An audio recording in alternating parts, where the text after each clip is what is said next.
Good afternoon, ladies and gentlemen. Welcome to the Saturday night matinee at the arcade. I'm your host, Adam of Clan Veggie the First, and I'm sitting here right next to Quiz. Hey, how's it going? And we're joined with the wonderful Angela. There. And tonight we are going to be watching one of my favorite movies, A Princess Bride. Anybody have any memories that they want to speak about this movie before we start? Oh, I mean, everyone knows the my name is Inigo Montoya, you kill my father, prepare to die. I swear to God, Mandy Patinkin has, coasted off of that line into an incredibly lucrative acting career. Oh, yeah. I was madly in love with Mandy Patinkin. I remember there's a series that I got into for a while. I never finished it. I need to go back and finish it. I have it all on DVD. But I discovered it because I worked at Netflix for a while. The major thing that I remember him not from Princess Bride in is a Showtime TV show called Dead Like Me. It's such a good show. Yeah, I really dug it. It's essentially about this woman who dies in a freak accident by a toilet seat from space. Seat from the space station. Yeah. Falls out of the sky and lands on her head. Yeah. What? Yeah, a toilet seat just falls out of space and destroys her, and her afterlife is then now becoming an understudy and eventually becoming a Grim Reaper. Yeah, it's really fucking cool. I liked it. Oh my god. But Mandy Patinkin is her lead supervisor for being a Reaper. It's pretty cool.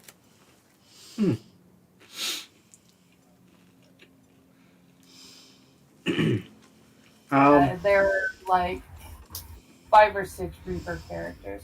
Personally, Mandy Patinkin was Agent Gideon in Criminal Minds. Yeah, Criminal Minds. That's another good one. I am a massive Criminal Minds fan. Between Mandy Patinkin and Matthew Gray Gubler, I was a very happy girl with Criminal Minds.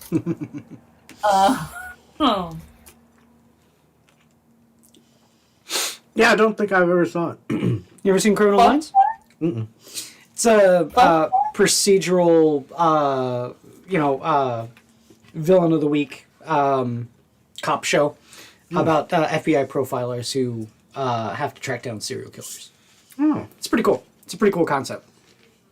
Fun fact about Matthew Gray Gubler, a friend of mine's sister actually dates him. Really? Yeah, Wait, currently? currently. Wow. Think we can get him on the show? Yeah. Oh. No. Well, to put it bluntly. Yeah, with this movie, I don't know, the one thing that always sticks out with me is the soundtrack. I'm probably going to bring it up a few times. It just sounds so weird. It's definitely not Basil Polaris or anything. Yeah. The one thing that I gotta say, this one, it scratches an itch for me that a lot of movies just don't. And that is, and I kind of, there's a movie that I want to show Adam tomorrow, and we're going to watch it off stream, called The Gentleman.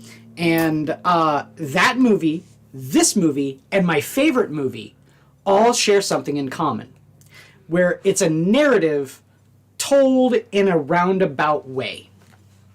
Now, what I mean by that is, okay, so specifically The Princess Bride is the story told to a sick kid in bed, right? So essentially speaking, the entire movie is just a storybook story. But the actual setting of it is it's a grandfather telling a story from a book to a sick kid. Hey, isn't that the name of the theme song? A storybook story. Storybook story. But so keep that concept in mind. My favorite movie is Stranger Than Fiction. Stranger Than Fiction is essentially the narrative of a guy going about his life, only it turns out that he's a character in a book. And the book is being written currently, and he's hearing the book's author as a narrator, right? So the movie that I want to show you tomorrow, The Gentleman, is the same sort of concept. It's a narrative playing out as if it is a guy telling another guy his pitch for a movie. Huh. So, like I said, it's movies like this that really kind of scratch that itch for me. I love these sort of narratives that are told in a way other than the expected way that a narrative is supposed to play out. See, this movie is not my favorite movie. What? My favorite movie is actually The Secret of Nim. That's a good movie too. This is a good one. In levels of, like, this is on a par with my second favorite movie. Well, let's put it this way. There's The Secret of Nim, and then there's this, like, cluster of movies that are all just not quite there for me. Don't quite occupy the top spot. This is in the cluster of, it's great movie, just not The Secret of Nim. Sure. Well, I mean, what is? The Secret of Nim is like a fantastic masterpiece by one of the greatest animators ever, to live. Yeah. Yes. Jake. People are all about Disney. Personally, I just love Don Bluth. Yeah. One of them, it's funny is one of my favorite musicals of all time has an animated sequence by Don Bluth in it, and it was ironically one of the movies that was that inspired the Razzie Awards. So all I gotta say is fuck you, Razzies. What movie? What movie? Xanadu. Are you serious? I love Xanadu. God. I love Xanadu. It's a great movie. Yeah, it's not a bad movie. It's just really weird. The weirdest thing about it is that there's this like hard like push in the movie saying this is the 80s, this is the 80s, this is the 80s, but the movie feels like a time capsule right out of the 70s. That's the problem with it. It's just bizarre. But all I gotta say about Xanadu is that it was the last movie that Gene Kelly was ever in, and it's got Gene Kelly dancing. You don't need anything more than that. Fuck you, Razzies. That movie is fantastic. But yeah, this is when people would ask me, until I realized that The Secret of Nim was my favorite movie, which I did not realize until like 2 or 3 years ago. I was like always going, well, I really love Jaws, I really love The Princess Bride, I really love such and such, but none of them is something that I would call a favorite movie. Mm-hmm. I just really love movies in general. Sure. And so I would say I don't really have a favorite movie, but there is one movie that I can literally watch anytime it's on, no matter what mood I'm in. And that is The Princess Bride. Mm-hmm. Oh, okay. Is it because Macaulay Culkin makes a starring role in this movie? Macaulay Culkin? What the fuck are you talking about? Talking about? That's Fred Savage. Come on, Angela, you should Facts know of about Life, that. right? Yeah. Punky Brewster. Punky Brewster. To dork. I'm telling you, dude. The first thing she's gonna do is she's gonna be from We go first taking day, bets on Bernie how long it Mac. takes. As soon as he got off the train, hey! Slap! Are we taking bets again on how long it's going to take for me to beat the shit out of Adam when we actually meet? I mean, well, we're going to have to organize a war chest to get you out for one of our camp trips, Angela. So we can get you in on a train. We can set you up with everything. We can drive up to Wisconsin, and all that. But yeah, so you're getting off the train. First thing you do is walk up to Adam and slap him in the face. I think it's just because you want to see me hit Adam. Yeah, probably. I think it'd be hilarious. I just gotta say, let me get my camera first. We're gonna start a GoFundMe for this.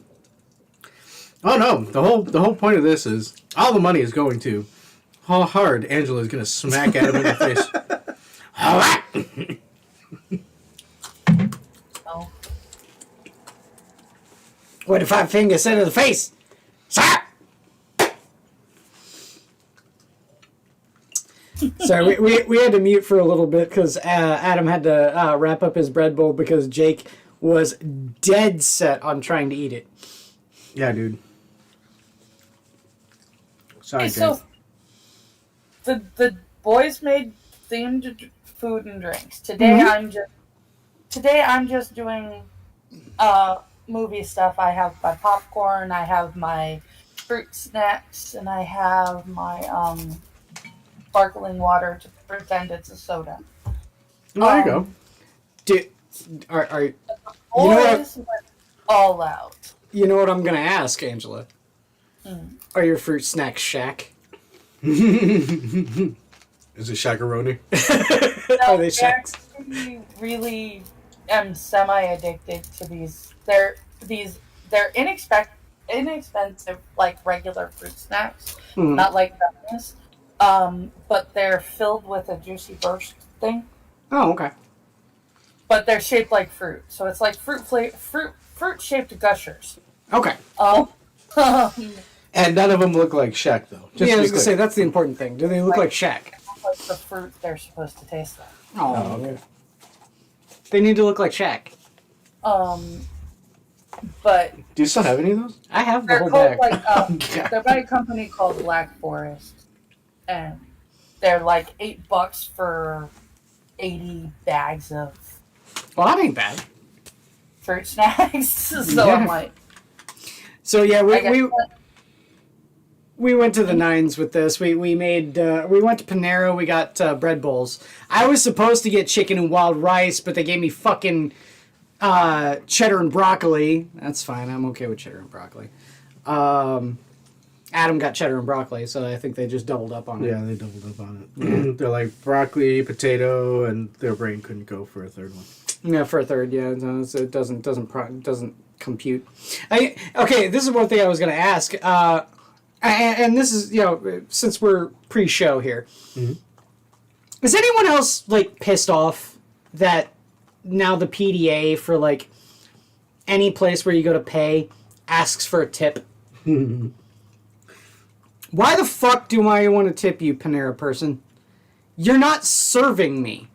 You literally took my order and are going to put it on a fucking counter for me to pick up myself.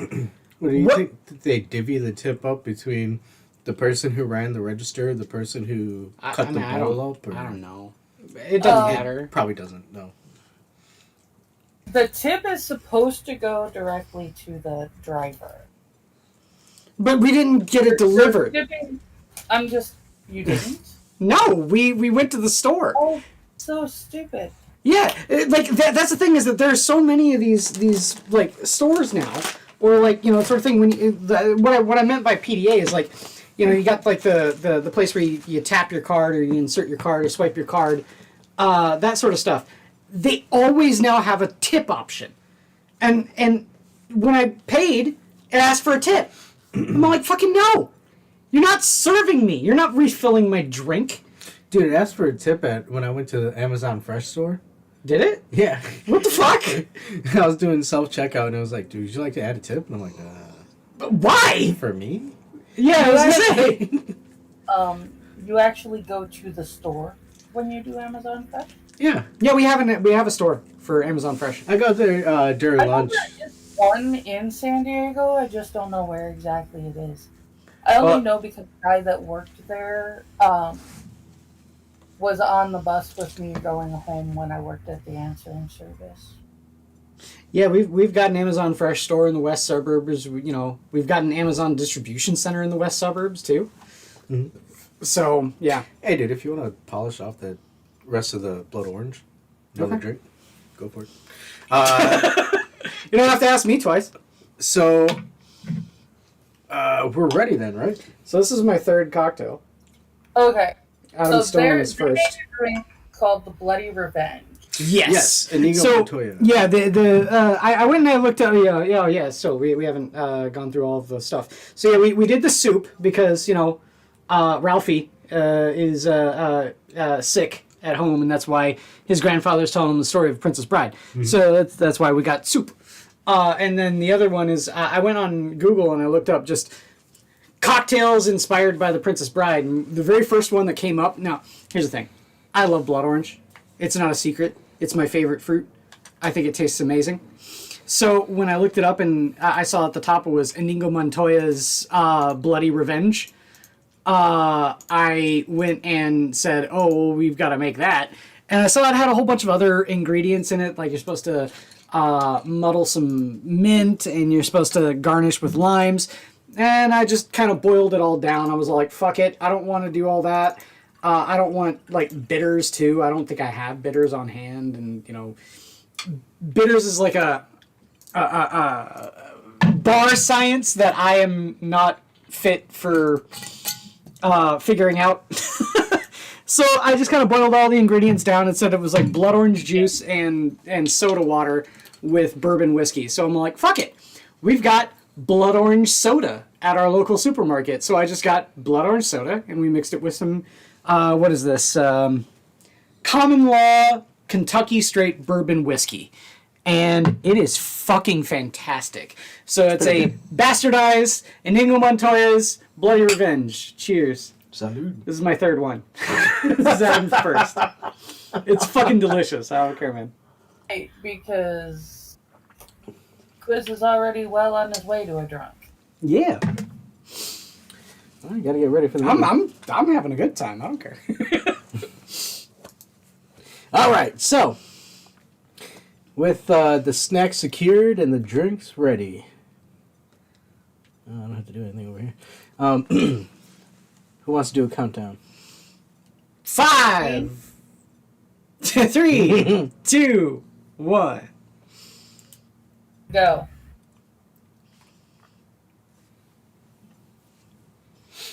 Okay, now... Oh, Criterion Collection. Oh, okay, cool. I didn't realize it was from the Criterion Collection.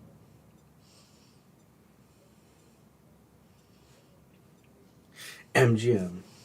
Oh, how many roars does it give?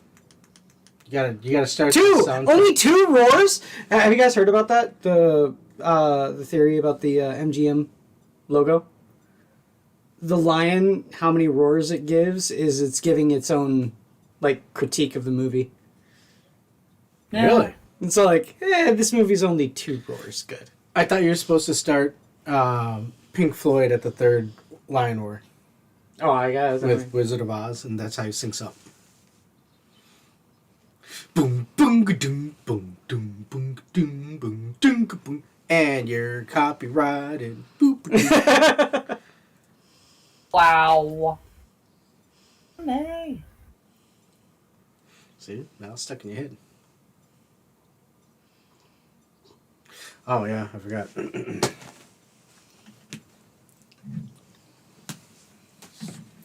Yep. Man, Ralphie has, like, the greatest fucking room a kid from the 80s could possibly have, man. Look at that. Give him a name. I'm pretty sure it's not Ralphie. I'm calling him Ralphie. How the fuck are you playing baseball with a joystick like that? I think it's just called the boy. Hey, it's Atari 26 or 5200. No, that's Although like Terry. That's how Terry plays his fighting games. Although that is a 2600 joystick.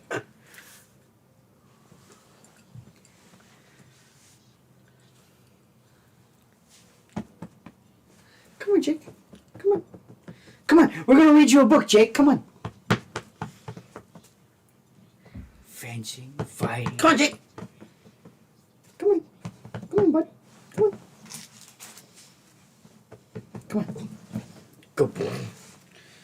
Really? Paper ball. This is grandfather, right? Yeah. Yeah. The Princess Bride. His grandfather brings him chicken soup in a bowl. He even wrapped it, too.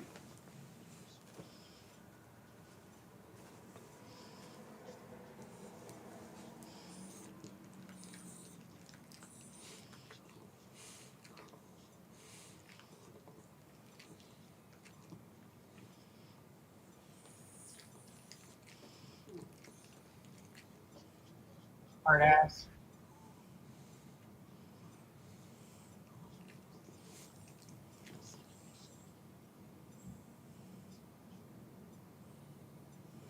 And then dance around in tights as you hang out with a Jew. A Jew? A Jew here?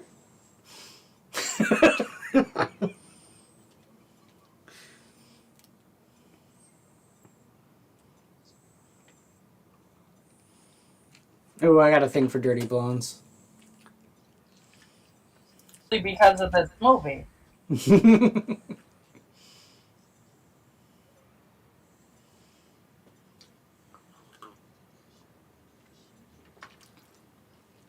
Aw.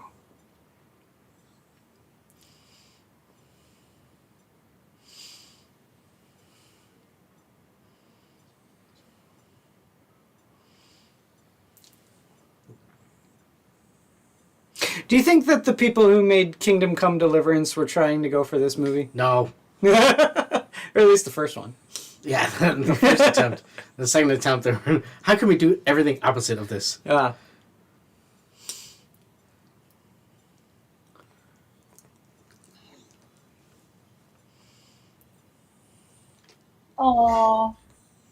Ah! What is this? Listen to me, Jake. Hey, Is there supposed to be kissing in this, Jake? Is this a kissing book, Jake? When's the giant? Hey, shut up, Wonder Years. Oh, look here, weird science.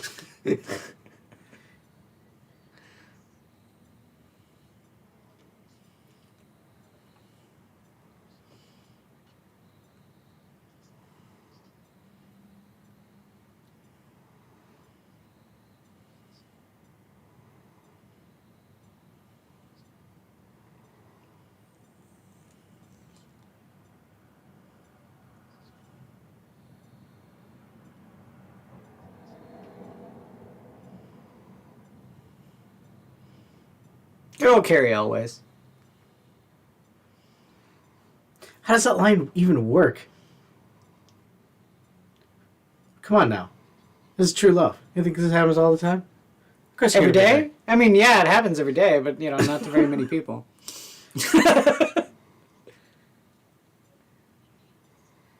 My person, pipe down, Wonder Years. Listen to your facts of life.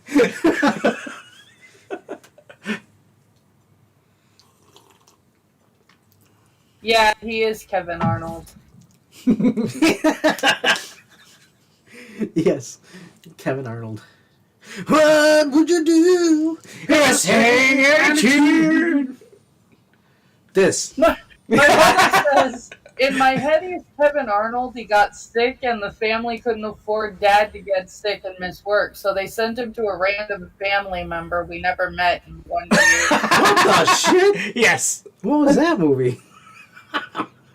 This. Adam, Oh. that's what this is in his head canon.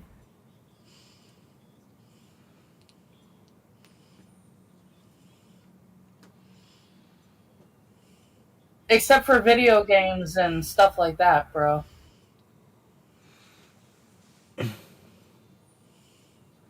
Oh, yeah.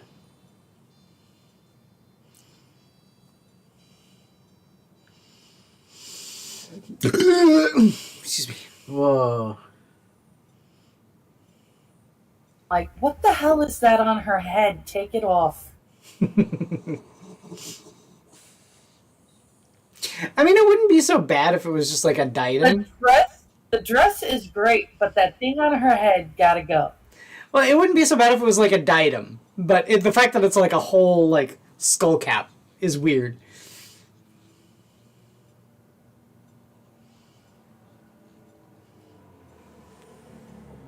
This is a family member ahead of his time.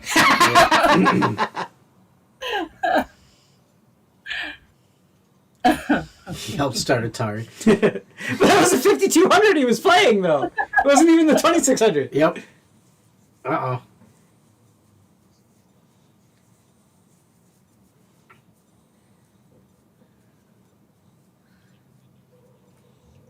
And now we no one to hear you the scream. stories of Andre the Giant's drinking.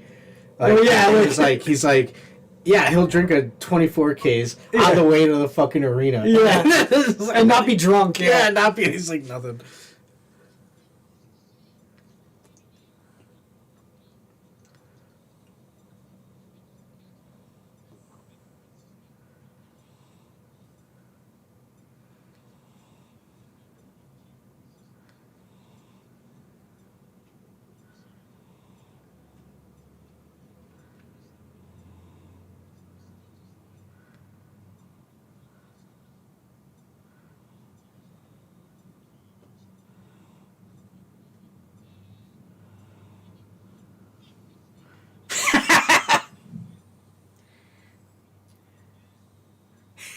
Potomac landmass.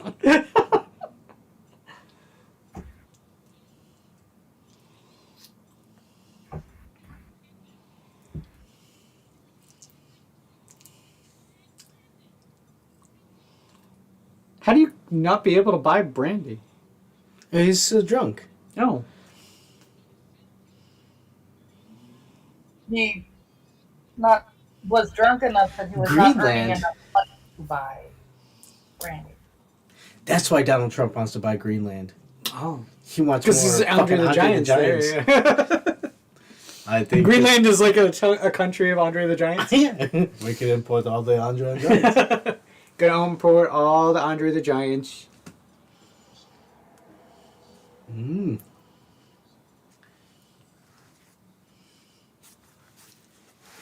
So I never understood that about this sort of thing. The little rhyming thing. So we've got him, he's a Spaniard, right? Mhm. And Inigo Montoya. So is this taking place in the real world? Spain exists if he's a Spaniard.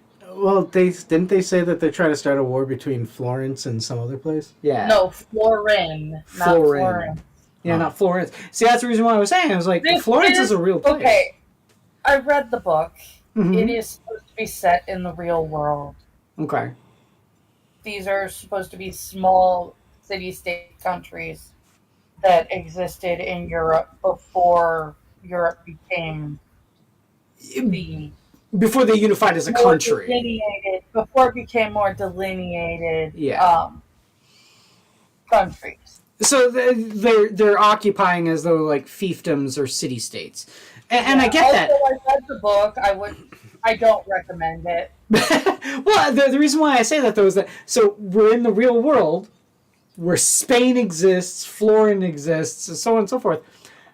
But what about things like the fire swamp and the screaming eels, Or the giant rats? giant rats?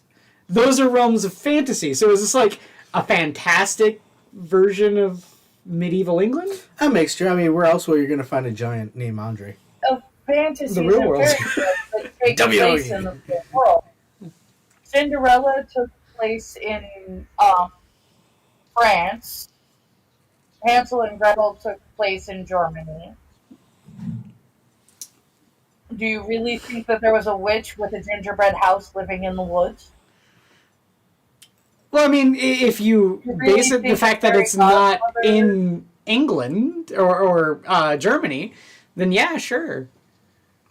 No, it's in. I'm telling you, they are supposed to be located in these actual real countries. Mm-hmm.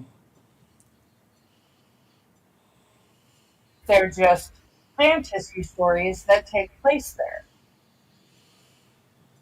Oh, shit. Oh shit! You ever been to New York? Giant rats exist. Yeah, they're called New Yorkers.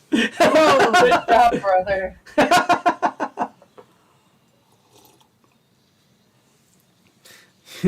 Yes, Baba Yaga.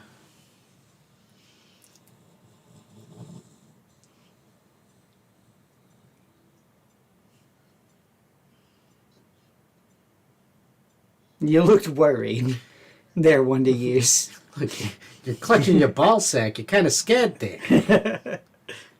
Hey, you.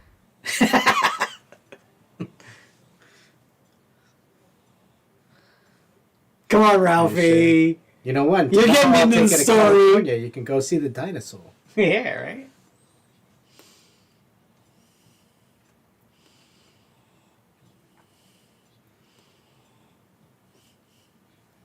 Hey, listen, Grandpa, stop taking us out of the story and keep going. Listen, Facts of Life.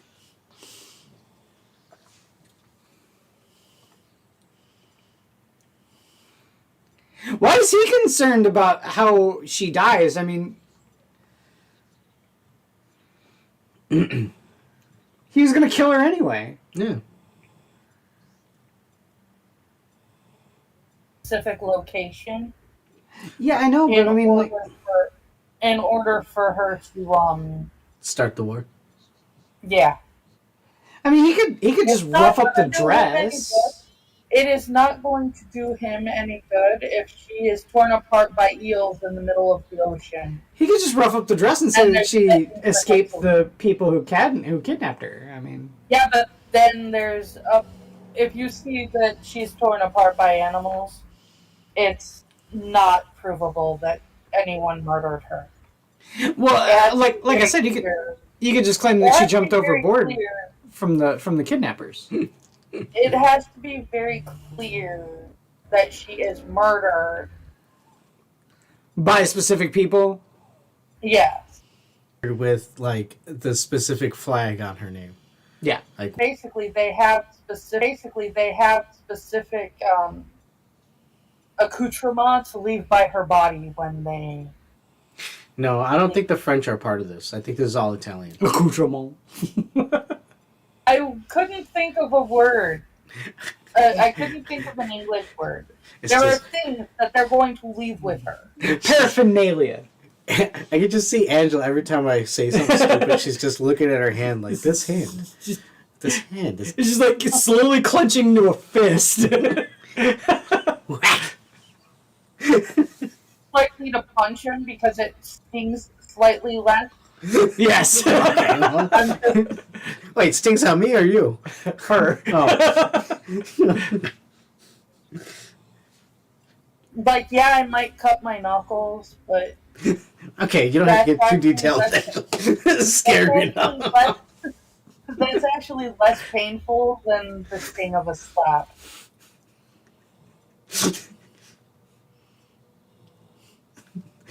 I always love this scene. It's so silly. They look like they're climbing up nothing. It's really funny. He's totally crushing the brains guy right now. Yep. Okay, like this music, like this background soundtrack. Like I said, it sounds like when I used to go. Okay, I used to go to religious school on Sundays and Wednesdays, and when they showed us videos, this is a soundtrack that it sounds like. Oh, okay. This is what it reminds me of. Any good sailor would never cut a rope. He's not a sailor. He's a Sicilian. Ah! He's a dirtbag Italian. Got it. Oh, okay. He's an oi toy. And fucking Oi.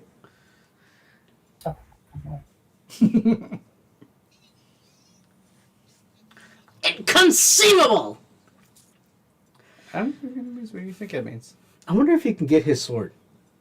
Oh yeah, you can. You can. Andre the Giant. God rest your soul, sir. Like I said, I love him. I like, especially in this movie. I think he's great. I'm just saying that a lot of times I can't understand what he's saying. That's what's awesome about him. He really is a fucking giant. He really is. He is a fucking monster guy.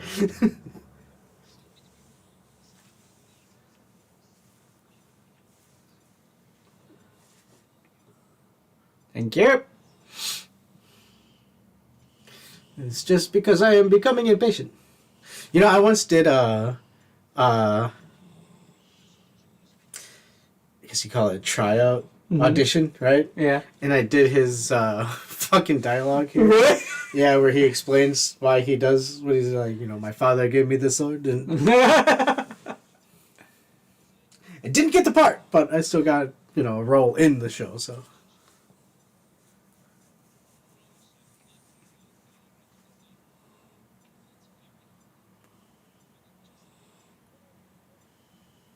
I hate waiting.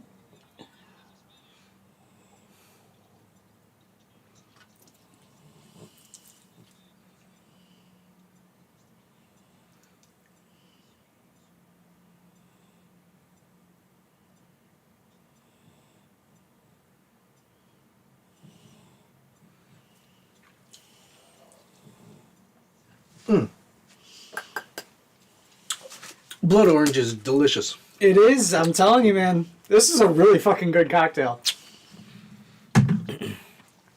You know what, Inigo Montoya? On the blood of your father, this is a damn good cocktail. Wow. I'm gonna wash this up so I can get some shots.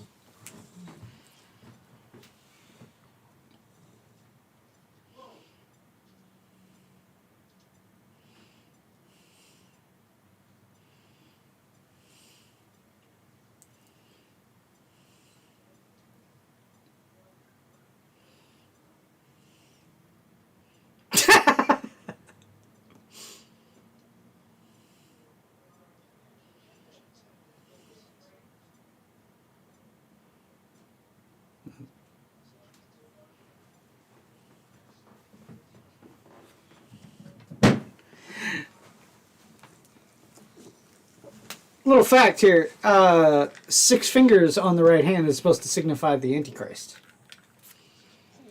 The Antichrist killed his father? Just saying. It's believed that the Antichrist is supposed to have 6 fingers on the right hand.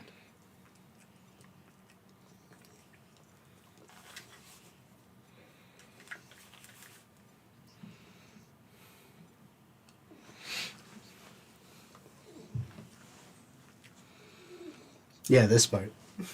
I did this. I had a sword I had from my old hockey stick that I made because it broke. So I fucking made it a sword, and I was like, this is my sword.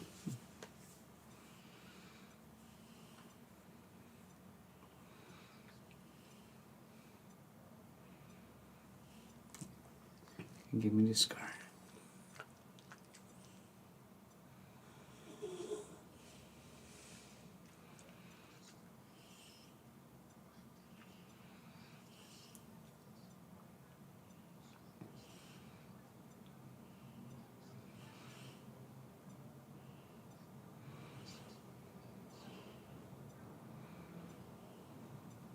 My name is Inigo Montoya. You killed my father. You killed my father. Prepare to die. Prepare to die.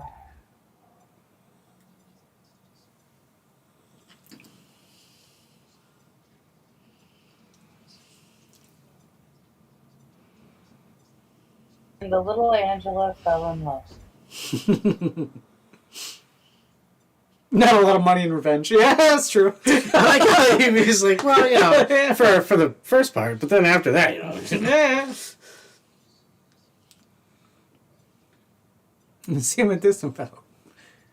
I hate to kill him. Take the eye. I don't know what it is about Cary Elwes is that he always has lines like that. I think it was this movie in particular that got him the role in Men in Tights. Oh yeah, definitely. Yeah. You see him a decent fellow. I hate to die. It's just as the same as unlike other Robin Hoods. I can speak with an English accent. Yeah.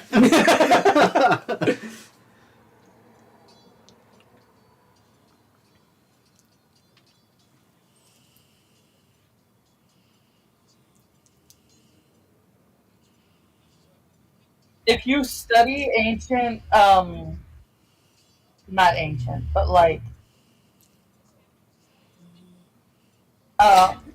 old world fighting styles, these are actual fencing masters that Yes, they are. schools. If you want a YouTube recommendation, Scholagrim. He actually goes through all of the references that they make. They are fencing masters, and they did write books on fencing. Not all of them are 100% accurate with the moves that they're performing in the movie, but they are referencing real fencing techniques. And you know what? You can also find these type of or similar fencing techniques if you watch Revenge of the Sith, where Obi-Wan gets the high ground. And just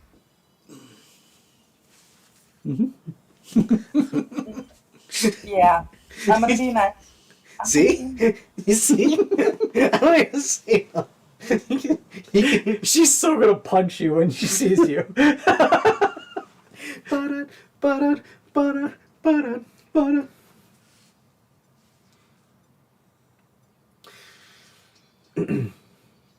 No, but in all honesty, this is how Terry and I fight on Mondays. It's like, dude, I'm using my left hand. No, you're not. I'm using a fight stick. I'm like, okay.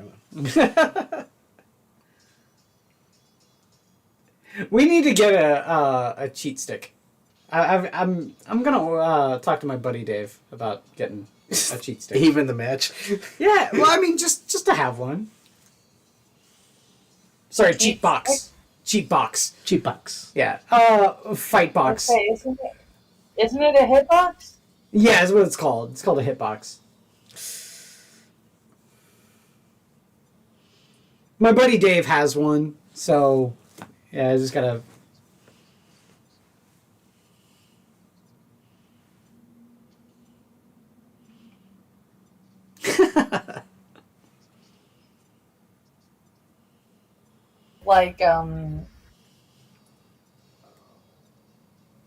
like about 10 seconds behind the audio. So it's like hilarious. Inconceivable! Thank you, Nzidi. Which one's my way? What?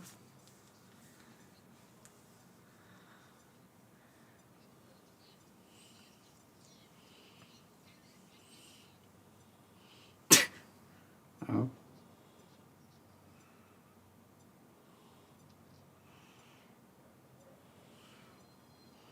He's a fucking giant. He's picking up a rock that's the size of Wesley's like head.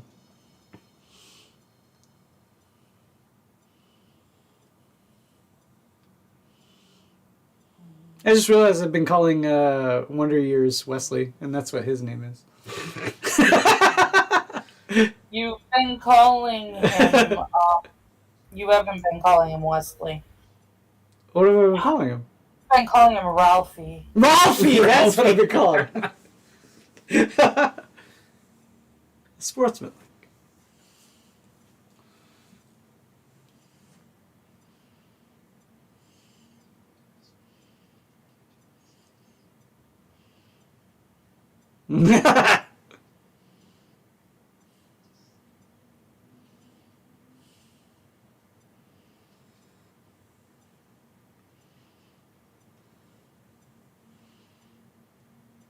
How big was Andre the Giant? He was like 7 feet tall, wasn't he? Yeah, he was 7 some. He was over 7. He actually, the disease that he had that made him big like that also caused severe arthritis, and he wasn't able to walk around the set. He had to ride a golf cart. Okay. And they both ended up injuring themselves, not in the same situations.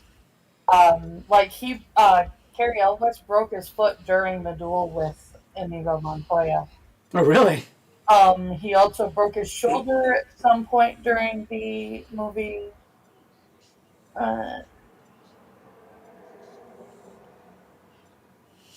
I think he broke another bone, but I can't remember. So from an artist's perspective, knowing like the way that you measure height, is by heads. And do you see it's like, hilarious the size seeing of the fucking head. Here? his size of Carrie Always' head is the size of Andre the Giant's. What the fuck? He's a giant. Literally. Doug says he did pick up Arnold Schwarzenegger like a kid and put him on his shelf because Andre wanted to pay for dinner. Yeah. No, yeah, that is true. There's a picture of because Andre the Giant was the monster in Conan the Destroyer. Okay. So there's a picture of Arnold and who's the black guy in that one? I can't remember his name. But they're both standing with Andre in between them, and Andre's still like The head and shoulders yeah. taller. Oh my god. Anybody want a peanut? Angela's brother says 7'4", 500 plus pounds. Holy shit.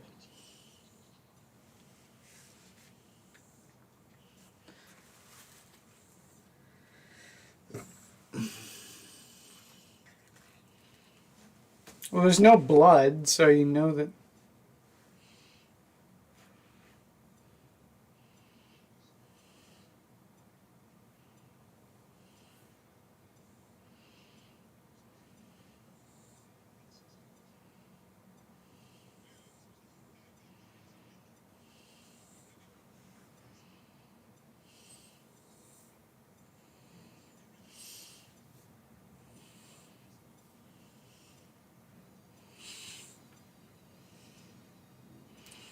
Okay, again, this music. Mm-hmm. This music sounds like something I'd hear in like Warcraft 1. Oh yeah, absolutely. Like yeah. MIDI music. Even Warcraft 2. Maybe, yeah. See, this is what I was originally going to look up. What drink did he pour here that he poured the I think it's just cyanide wine. into? Is it I wine? think it's supposed to be wine. Well, I was going to figure out what wine it was, and that was what I was going to buy. But that's when I found the Inigo Montoya's Bloody Revenge. And I was like, okay, that's fine. I can do that.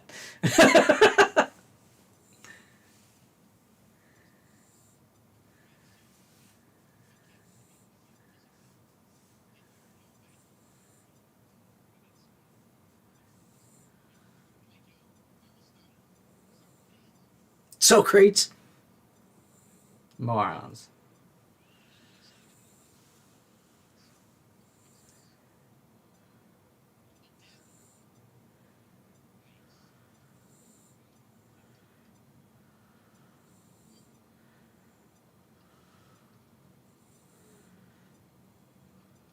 So some kind of red wine.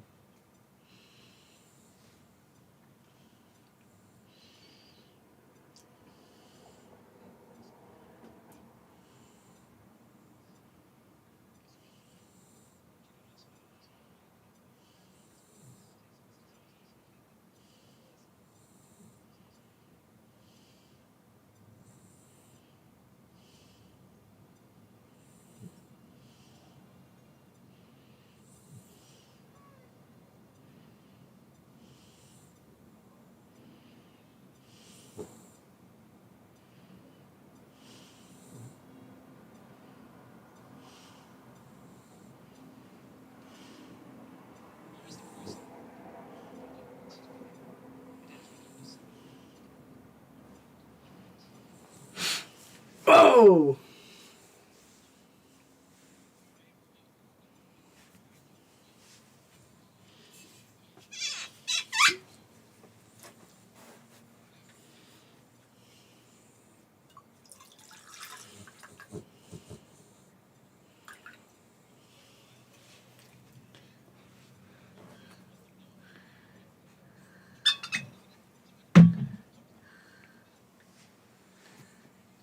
Yeah, Wilt Chamberlain was the other guy in Conan. Oh, Will Chamberlain. Will Chamberlain, oh, okay. Yeah. Famous basketball player. It's been forever since I've seen the Conan sequels. The Destroyer? Yeah. It's a good movie. Yeah. I mean, it's... Well, that's the one with Grace Jones. Yeah. And Grace Jones is great. Oh, She was great in Bond, too. Mm-hmm.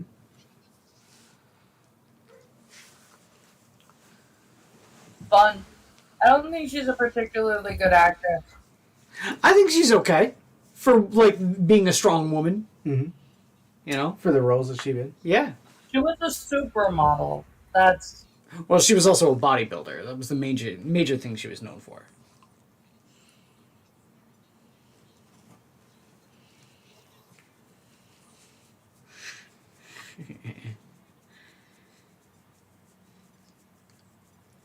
Don't work.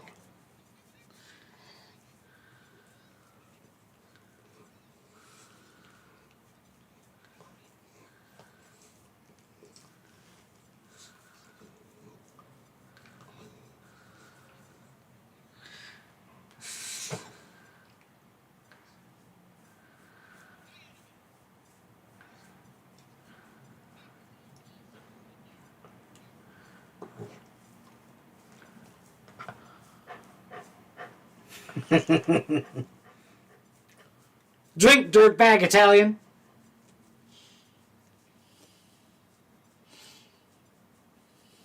Apparently, she was also a singer.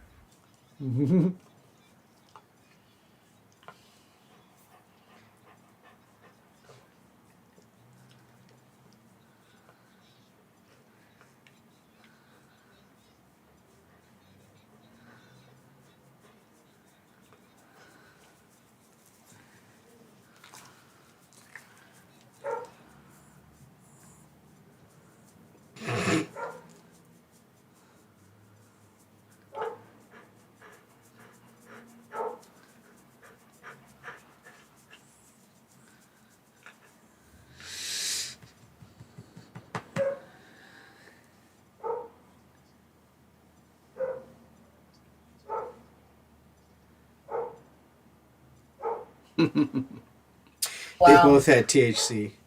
I smoke so much that I don't even affect it. I don't even feel it anymore.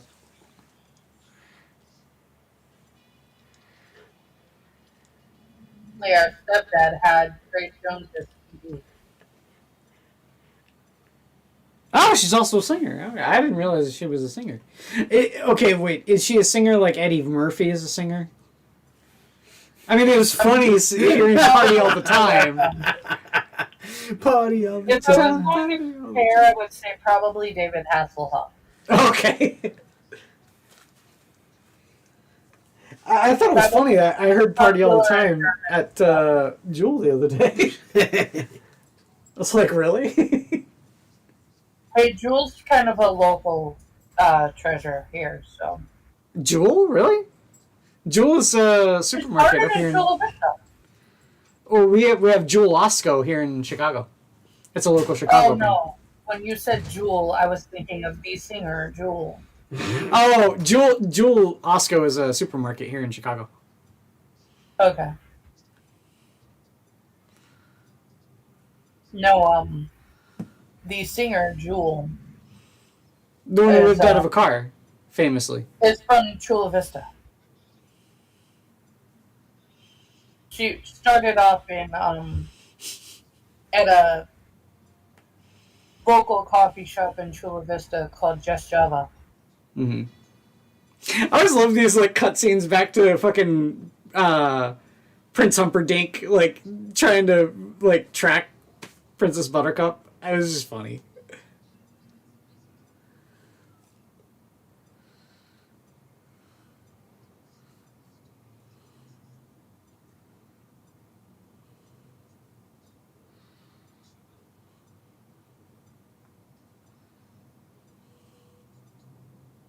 I killed many people.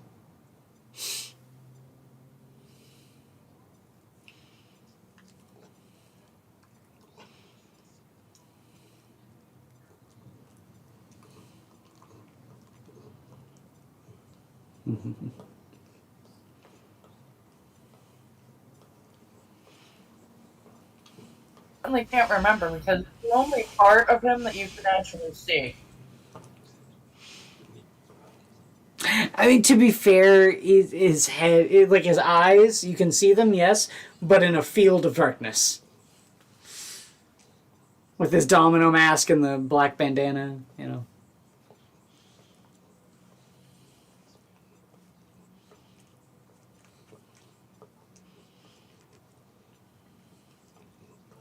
Maybe being harsh to her, I don't know. I'm fairly certain that being able to see that. If the man that I love was dressed like that, where I could see that much of his face and still see his eyes clearly, I can't imagine not being able to recognize him.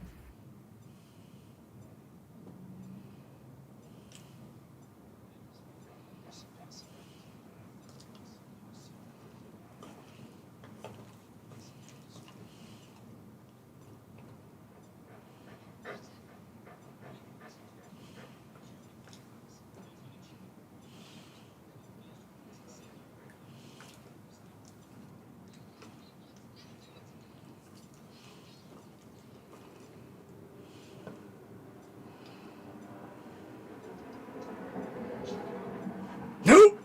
As you wish.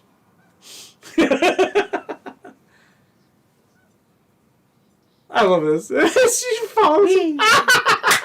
That's one of my favorite gags in this movie.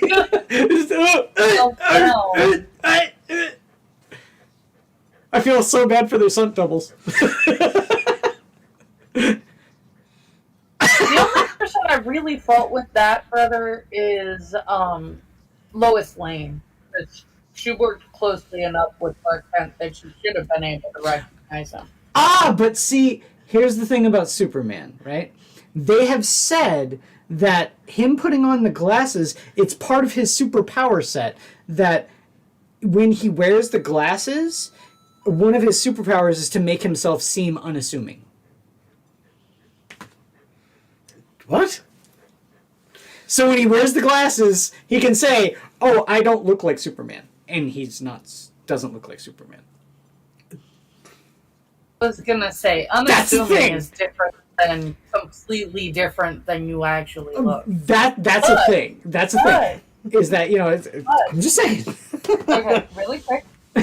But Henry Cavill actually did Look straight up different wearing glasses. Basically dress up like Clark Kent and walk around under a billboard of him by Superman, completely unidentified for hours. I mean, that Henry Cavill's kind of an awesome guy, so I'm just saying, yeah. I'm just saying, people walk past him not even realizing he was him. All right, Days of Our Lives, quiet down. We'll get to the fire swamp. Days of Our Lives. I'm just thinking of other shows. It would at least help if you picked shows that he was in. Like Little Monsters. Oh, God, he was in Little Monsters. Well, I mean, Adam said, what did you say, Punky Brewster? Oh, yeah. Yeah, no. And I yelled at him for that, too.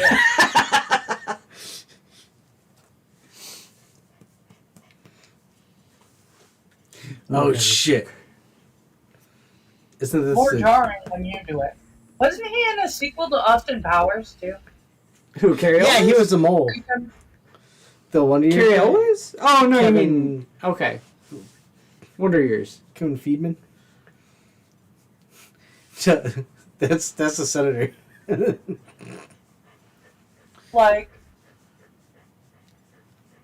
This is the rats part, right? Someone really wants me to yell at him on nationwide internet.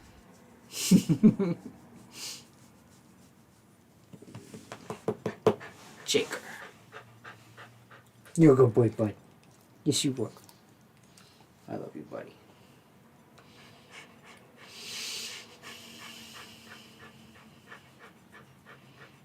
Do you think they really lit her dress on fire?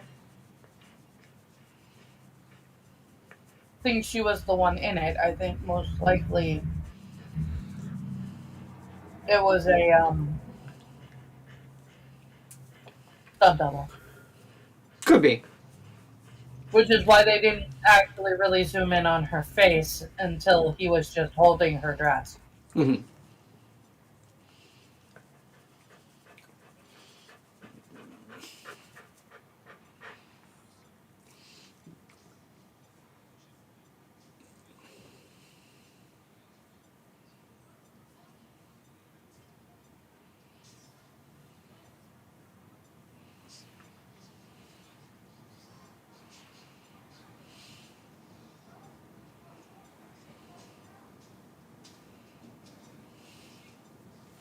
Yeah.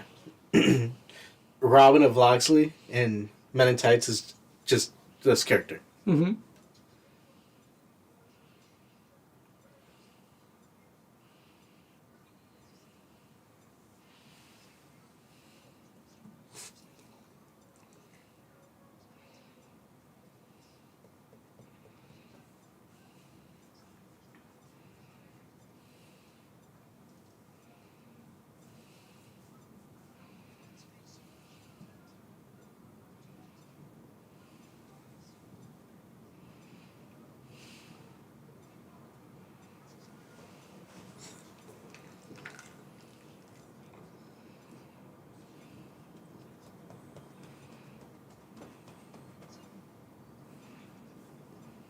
Cumberbund.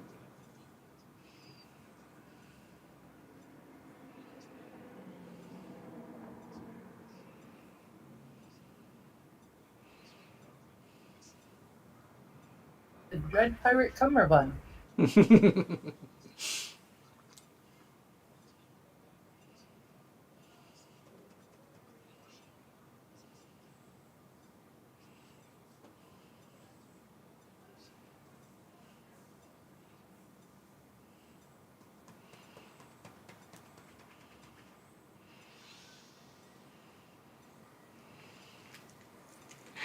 Okay, so she just went feet first into quicksand, and he jumps in head first. Come on now.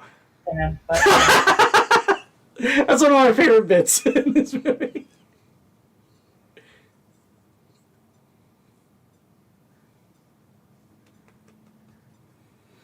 Oh, shit. Gigantic rat.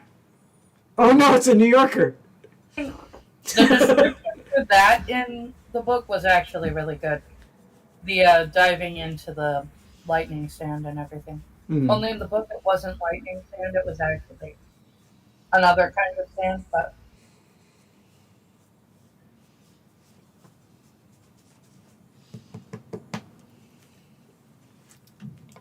He's a good boy.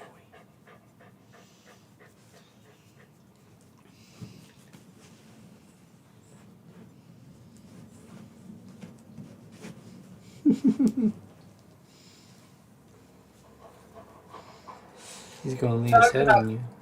and lightning sand, and then the kind of sand that's in the fire swamp. I can't remember.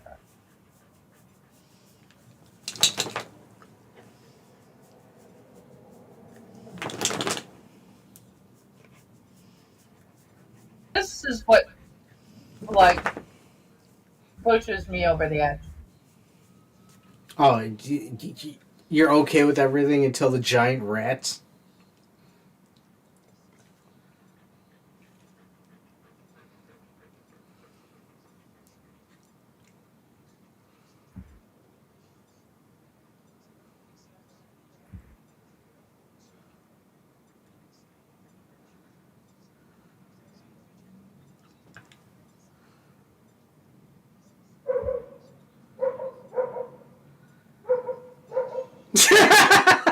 I just saw one, but I don't believe they exist. That's another one of my favorite gags. Is rodents of unusual size. I don't believe they exist, and then he gets tackled by one.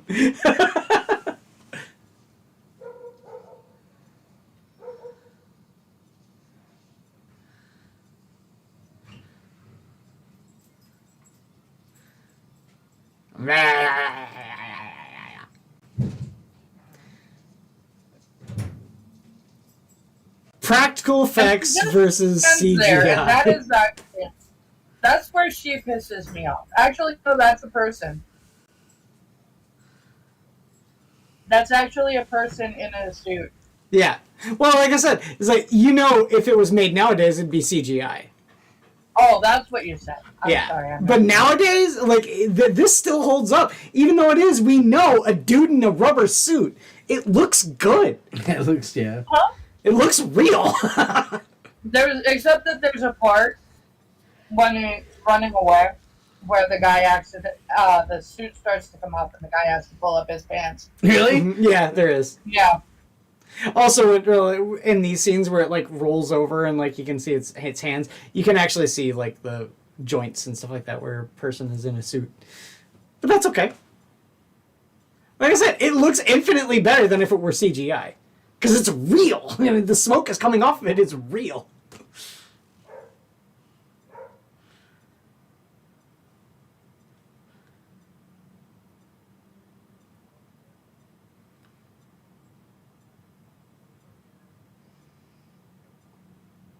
So how did Prince Humperdinck make it all the way around to catch them? I'm just saying.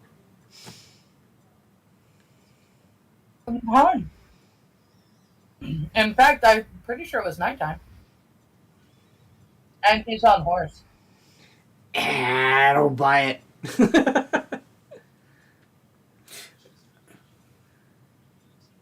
Very well accepted.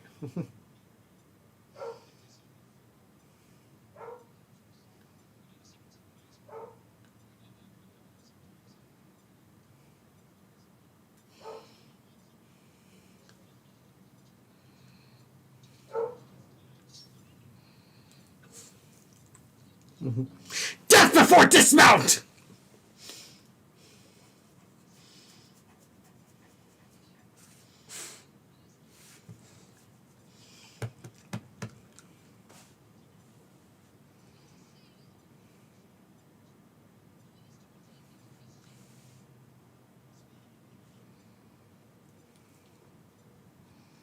Bullshit.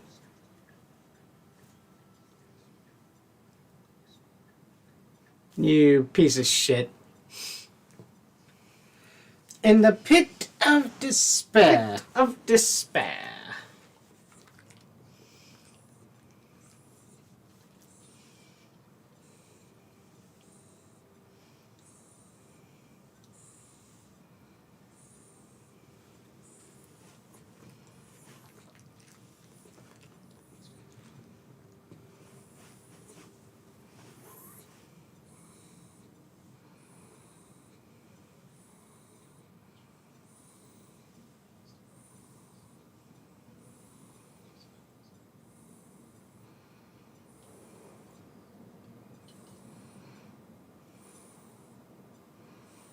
Six fingers.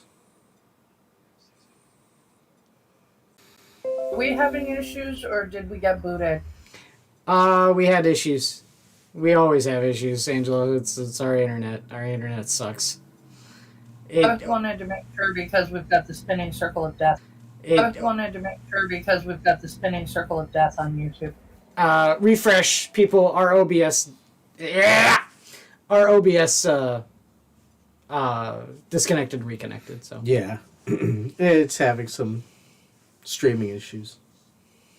Any connections, audience, is because internet is not our friend right now.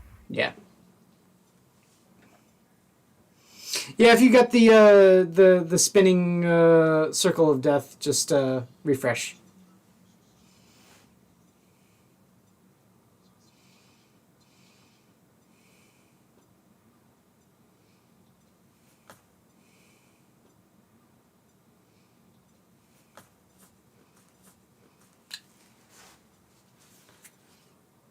Not to 11!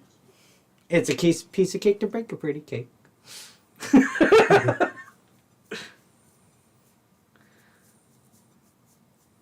Have you never seen that edit? It's hilarious. It's the whole thing is not to 11, and then as soon as it it cranks it up to 11, it starts into the lazy town. It's a piece of cake to bake a pretty cake, and not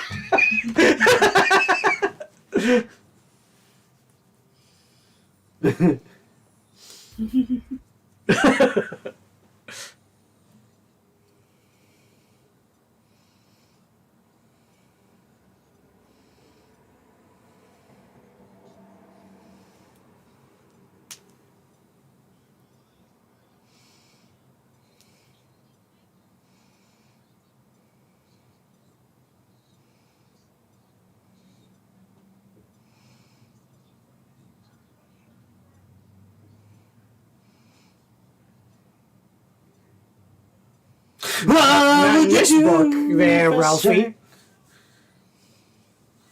Hey, listen, Marilyn Manson. His name is Ralphie. Get it right, all right? That's only fair. His name is the boy. Oh. The boy. No, the one thing that I like Amadella. What? one thing that I do like about the book is the guy who's writing it.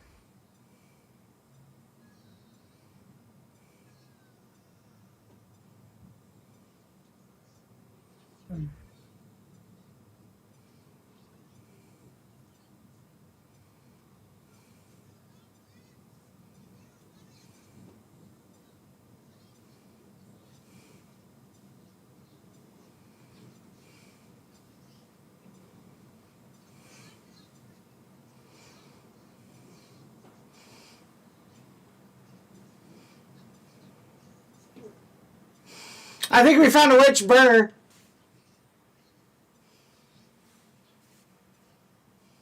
I liked her in the labyrinth when she's piling stuff on people. The guy who's writing it in the book is writing about how his dad used to read it to him when he was a kid, and it's his kid's birthday, and he wants to get him a gift that will be cool for a kid his age. And he's like, he's the exact age I was when my dad first read this story to me. Cool. I'm stuck out of town on a book tour. I'm going to turn around and order it from a bookstore at home, have it sent to my wife and kid as a gift for him. Because the guy starts off as kind of a dick. This book is probably good because nobody likes to be an asshole. Mm-hmm. So he read the whole thing, but it turned out that he wasn't as excited as his dad thought he should be. So he turns around and picks it up and starts reading it and realizes that, like, the entire first part of the book he had never even heard before. It's actually like a political book.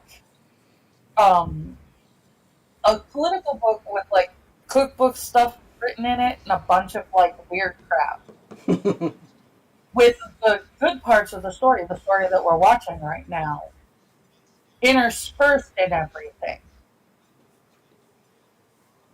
So he turns around and decides he's going to rewrite the book for his kid into a story with just the good parts.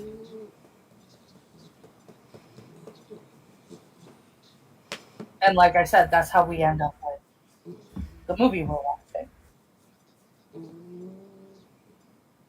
So this is the grandpa taking the original book and, like, just reading the good parts.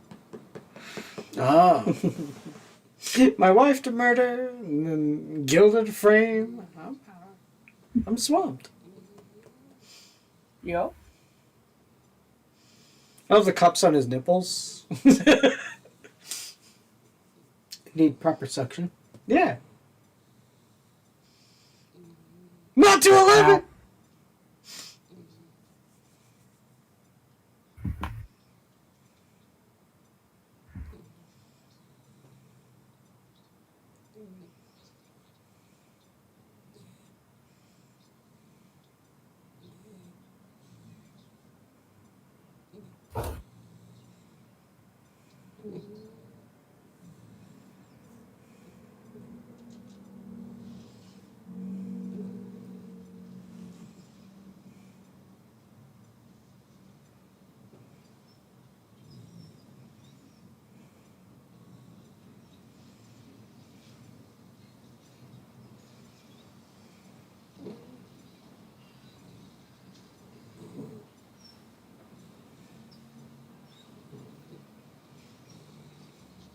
Is that the kid from Pete and Pete?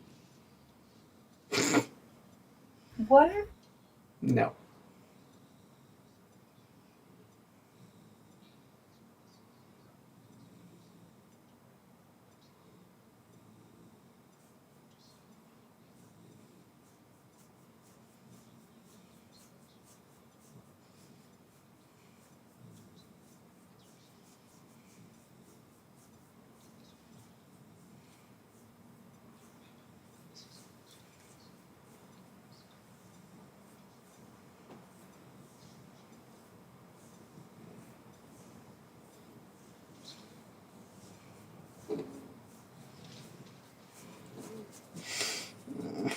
Not 211, Jake. Not 211.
That's an appropriate reaction. What the fuck are you talking about? Try ruling the fucking world.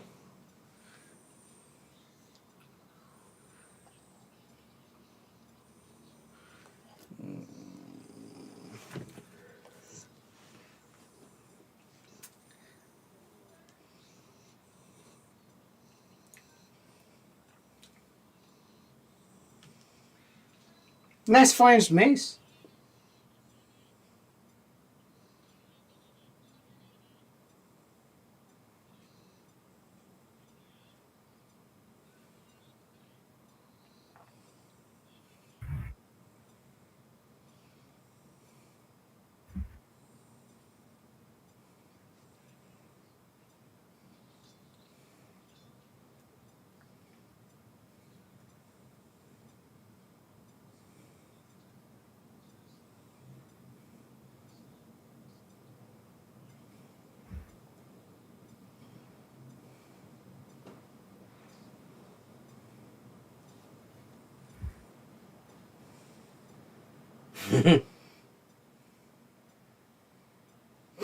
The size of the fucking hands, dude. Yeah, right? Issue. They don't smell so good either.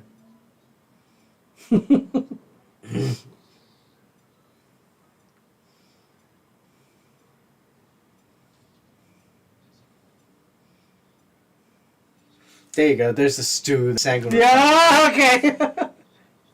See, all you gotta do is put a broth and put some vegetables in it, and then you got a stew. Or you can go to Panera and just get, fucking somebody else to make it for us. That's enough.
Be bad tonight.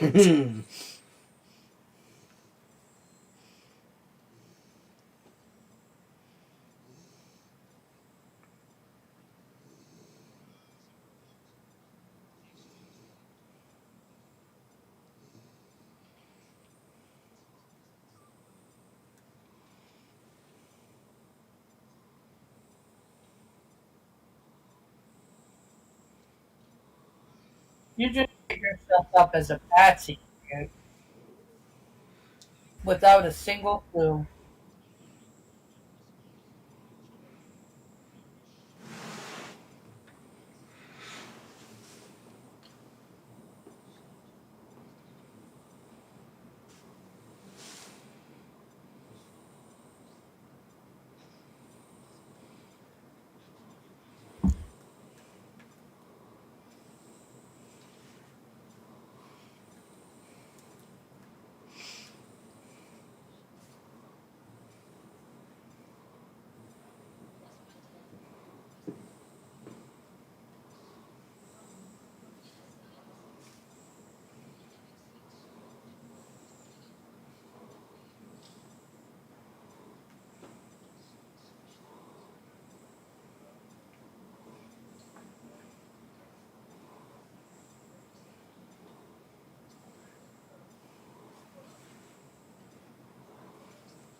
Now with 1,000 Jakes.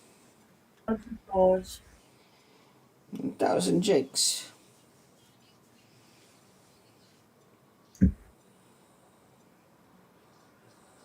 Would not say such things if I were you. 1,000 Jakes. It's kind of scary thought. 1,000 Jakes. I don't think you guys would be able to handle 1,000 Jakes.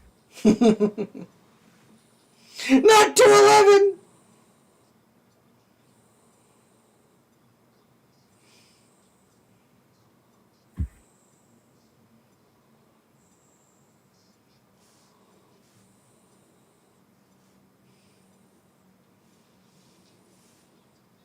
No, not 250.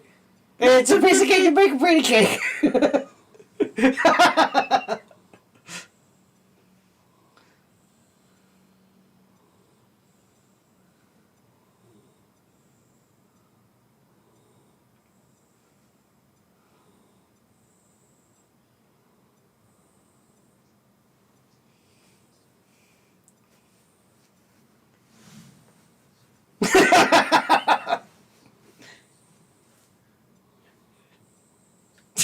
It's a piece of cake to make a pretty cake. This is the sound of ultimate suffering. It is the sound of ultimate suffering.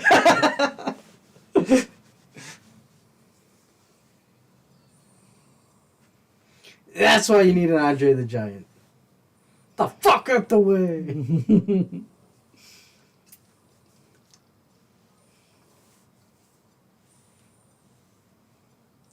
Yeah, that's the younger brother in Pete and Pete.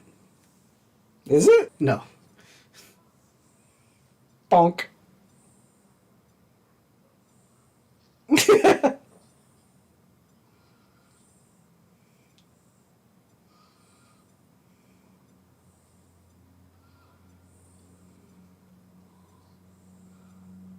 is a nice looking fucking sword, dude. It is pretty pretty fucking sweet. Was the sword that he made for the six-fingered man. So, do you need 6 fingers to hold it? Why it's so big in his hand.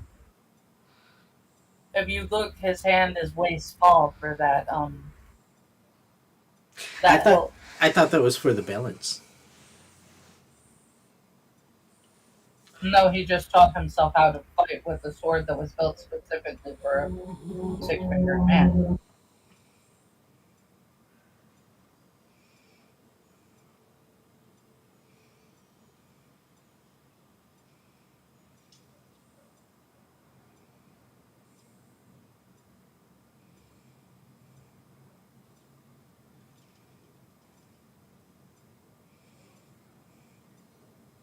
Okay, how the fuck is Andre the Giant gonna fit in there? Curling up into a ball. Very carefully. Very carefully.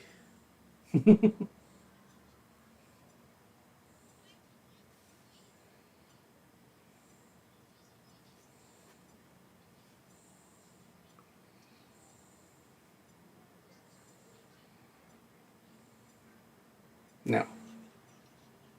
Hey, you gonna shut up and listen to the fucking story, kid? Listen, Dallas, just shut up and listen to the story. Alright, now you just... Listen, Gone with the Wind.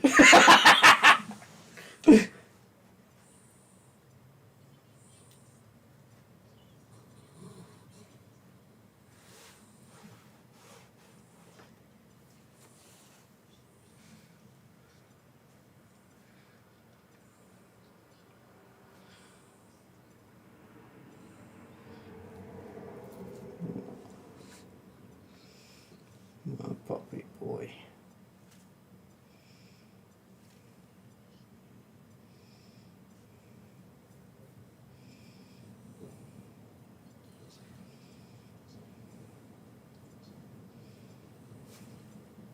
Absolutely love to listen to Peter Falk read me a book like that.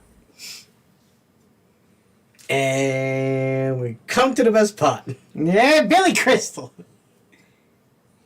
Got the strange Jewish man living in the woods. Oh my god.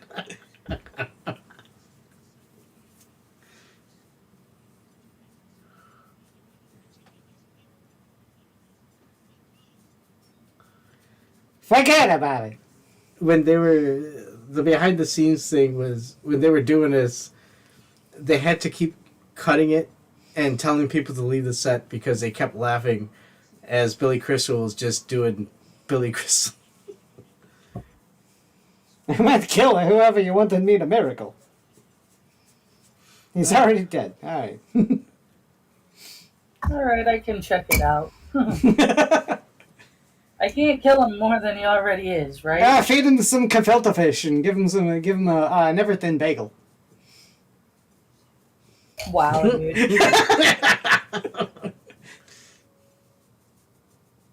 He's a space Jew from the future. Ow, again.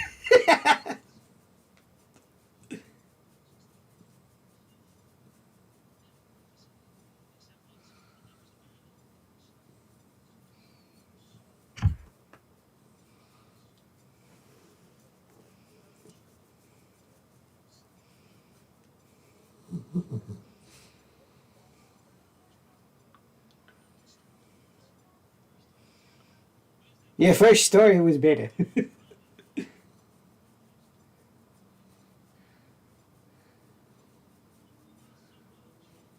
who are you? Are you a Jewish alchemist? Eh?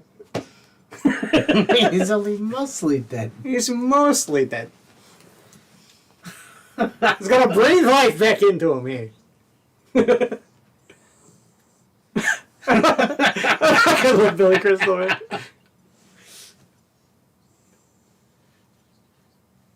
Oh, shit.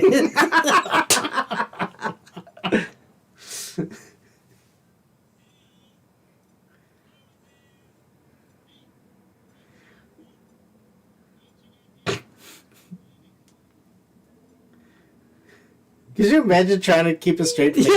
Yeah.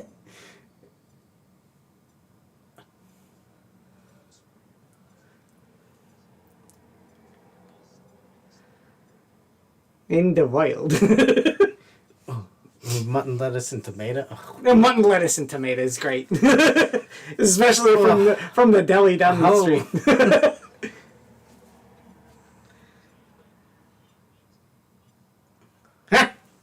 To bluff. Oh, shit! It's Latka's girlfriend. Oh, shit! It is Latka's girlfriend. It is, yeah. Don't say another way. Yeah, it's the ghost of a Christmas present, too, from Scrooge. Is she really? Yeah. Oh, wow. Yep. I like her. Her name's Carol Kane. Confident. Raising Cane? I love that place. Carol Kane. Nobody's hearing nothing.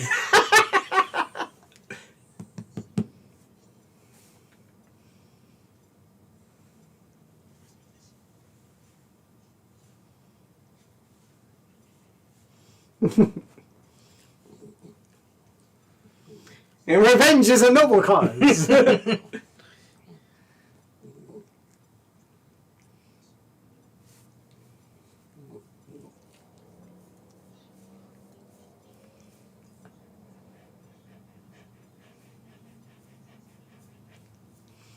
Yeah, go that way. Don't want to go for a full hour. Bye. Bye. Have fun storming the I castle. think it'll work. It'll take a miracle. Yeah, it would be really, really tough seeing them dressed like that, doing the like typical Jewish Doing it New now? Yorker accent. Yeah, get the fuck Yeah, out of here. that would be difficult. Billy Crystal is now. I do love Miracle Max and Veronica. They're great. They are one of my favorite parts of this movie. Yeah, Bug. I'm in Nico. Bug says the director had to direct in a different room. Yeah, because he couldn't stop laughing. Because there's a lot more. Yeah, I'm sure.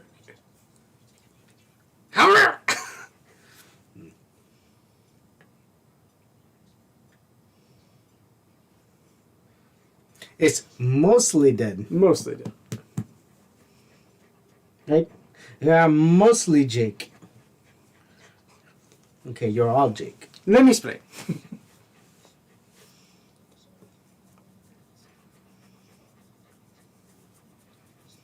Buttercup is marry Humperdinck in less than half hour.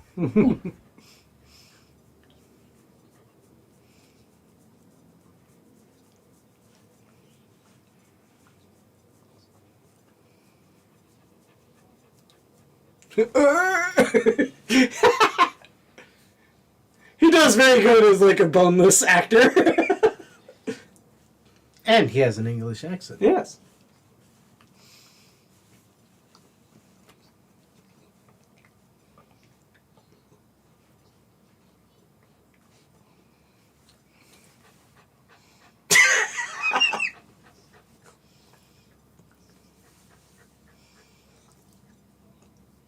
Hmm?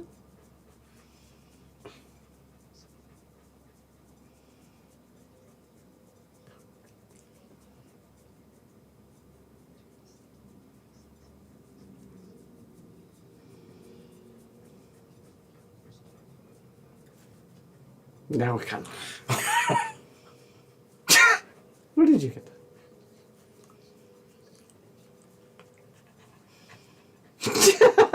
What the fuck? Guff.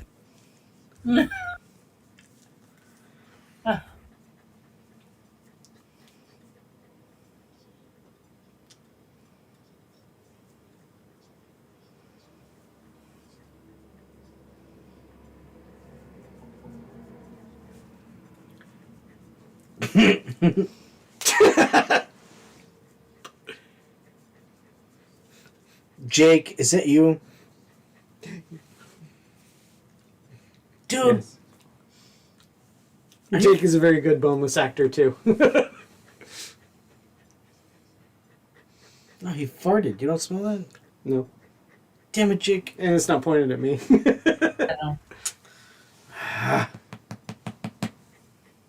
And just squeeze him a little bit so he'll fart him more. Ugh. No, keep the cannon over there.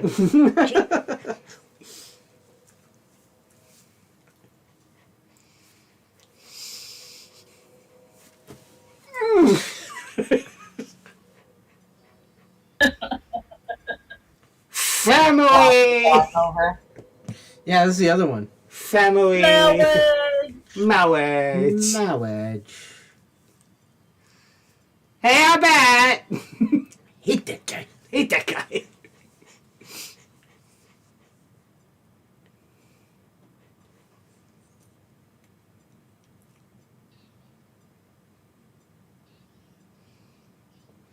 What brings us together? Tiger. Wait, the king's not dead. Bug wants to know who gave Jake hot dogs. Nobody. What did you get? Central ground. I'm the Dwight Pie with the Wallbuds. Divers. The night has gone. I'm here. But soon you will not be here.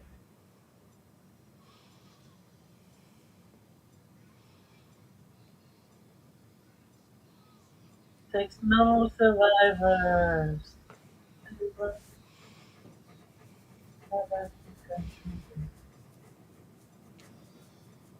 Then true of forever. It's hell for your soul. Why are they both talking like that? Him and the abbot. Huh? Dwight the Pie with the Wallbuds.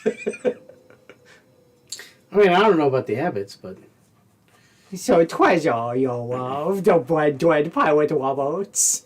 have you the win?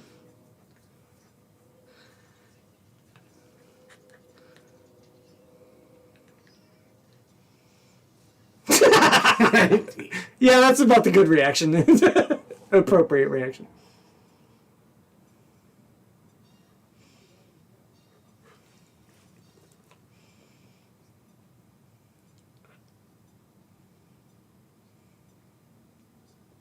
Oh, you mean this cake?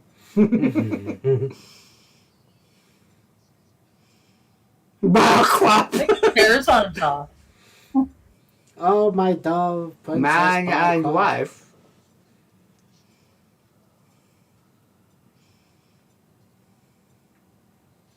Hey, yeah, the king is still alive. Yeah, see? Oh, sorry, Jake. She was having a nightmare when she thought the king died, remember? Oh, yeah. And she was already the queen, yeah.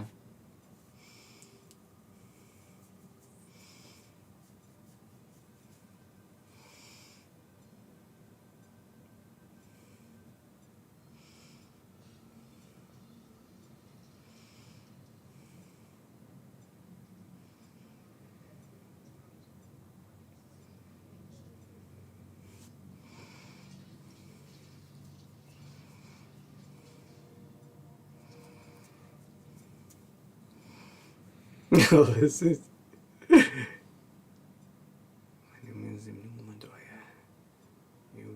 kill my She's my father. Prepared to Prepare to die.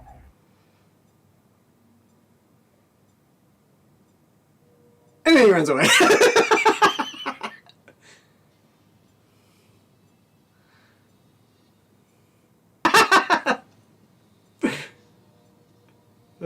I'm telling you, the soundtrack of this movie is fucking bit. No, like, yeah. I love this movie, but this sounds like it's something like a Saturday morning fucking movie that they just threw together. Like, oh, we're gonna show you this little bit of Shakespeare or some shit. Okay. Yeah, makes sense.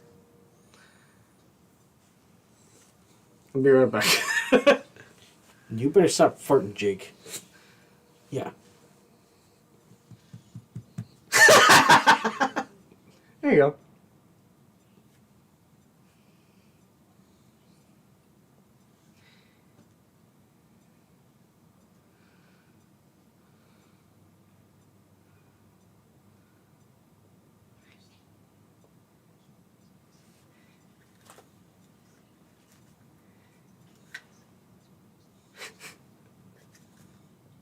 Wouldn't that be nice?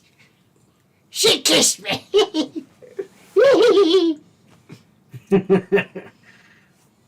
I'd follow that king.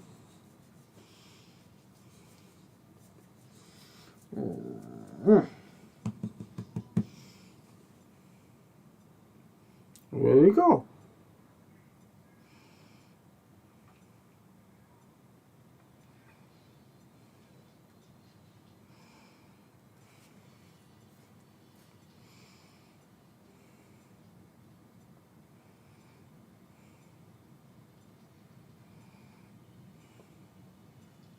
This guy's a major dick, too.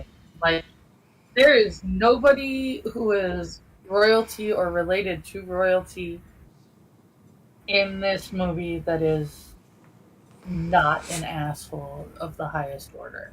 Sure.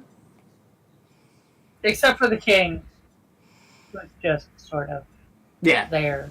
Well, I mean, the king he's just so senilely sweet.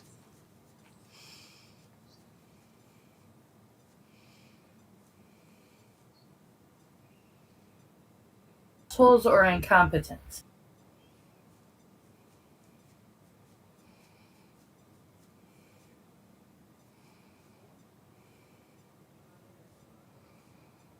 Have an overdeveloped sense of vengeance.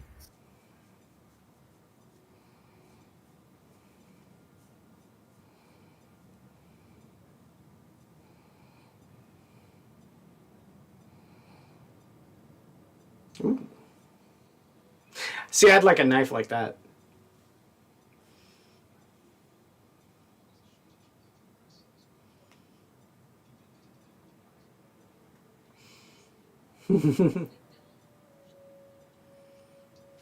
I said that to my dump 6 weeks ago. Gently!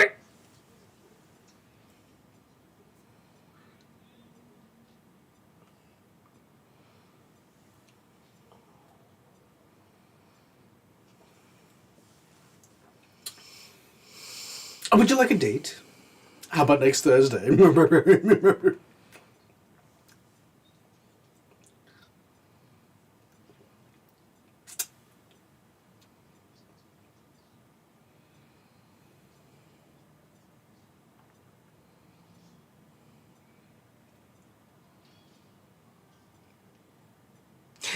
I just love it right here. It shows that he's just been stabbed twice and he still beats him. Hold on a second, because I'm actually going to say something later that is pertinent to that. Hold on.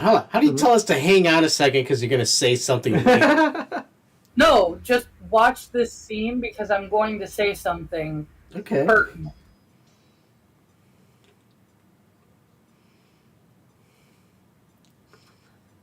From burn to die.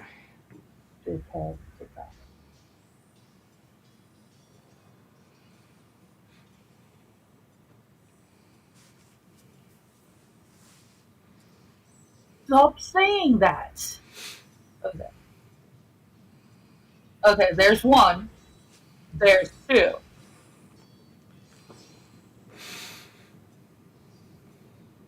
There's three. And there's four.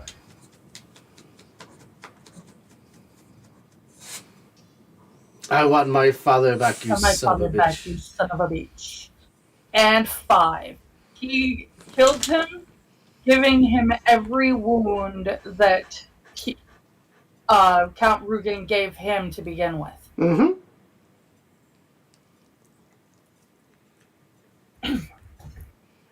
Yeah, but did he prepare to die? No, he wasn't prepared. Clearly not. Clearly he was not prepared to die.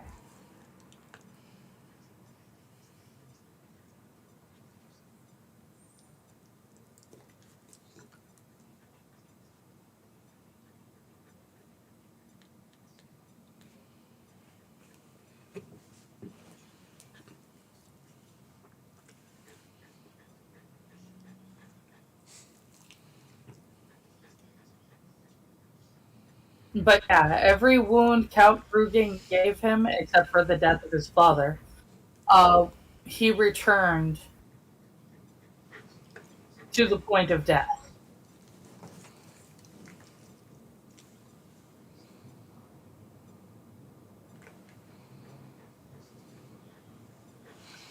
Hey, wait, that's not Mark Ruffalo, is it? No, that's Chris Sarandon. Oh. Who does not look like Mark Ruffalo, thank you. Mark Ruffalo is actually cute, unfortunately, and then he talks, and it's like... He kind of looks like Mark Ruffalo. He has curly brown hair.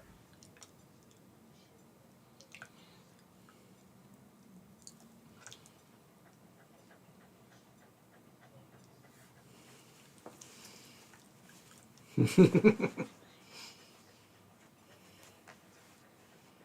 is that thing? God, what is that thing? That's what women say to me all the time.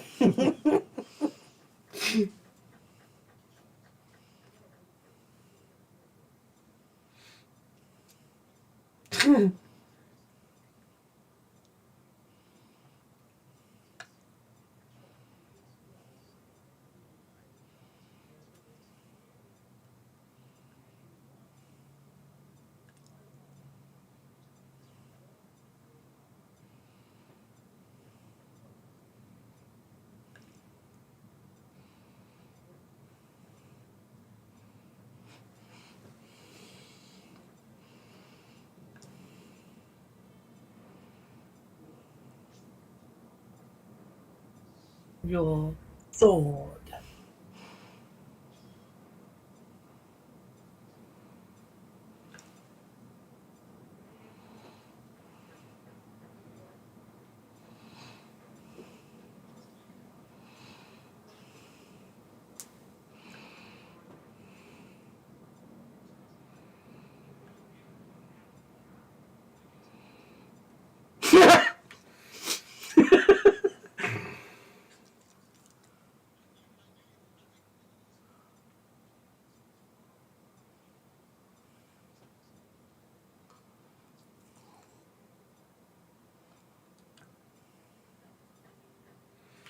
It is there with 4 white horses.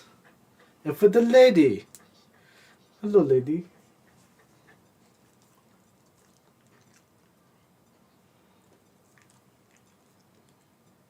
Hi, lady. They're strong. Because They one got- of them is going to be cheating a giant. Yeah, I was gonna say, could one of them even carry?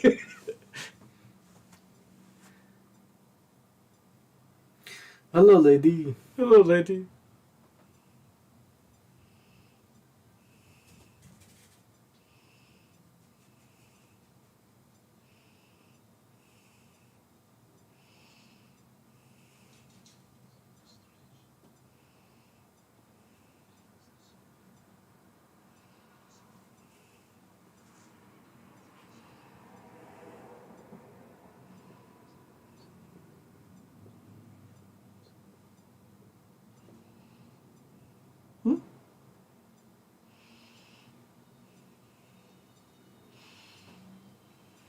That's not Andre the Giant. Yeah, I was gonna say, that's clearly a stunt double. A plastic head on him just so I can make him look like a giant.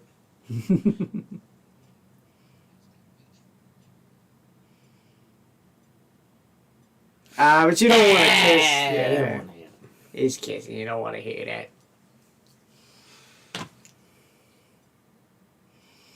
You don't want to hear that. Facts of life. It's fine.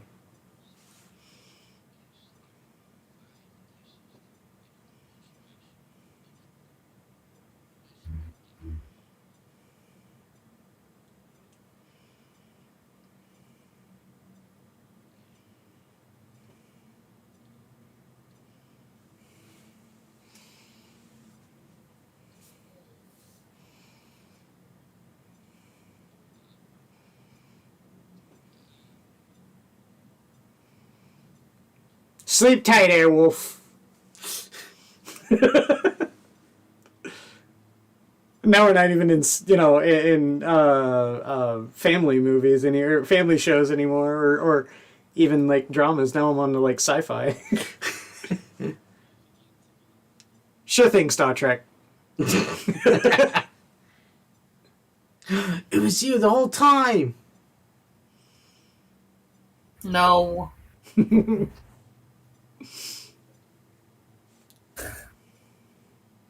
Good night. Have fun assaulting in the castle. Storming the castle. If you're gonna say it right. Oh, okay. I'm sorry. Oh, directed by Rob Reiner too. Have fun storming the castle. Stay fun storm in the castle. That's obviously Rob Reiner is obviously the reason why Billy Crystal's in the movie. You think? I think so, yeah. Oh, I yeah. know they're friends, yeah.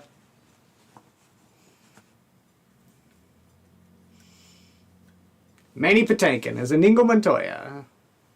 Oh, of course it was the whole they didn't want to kill the horse.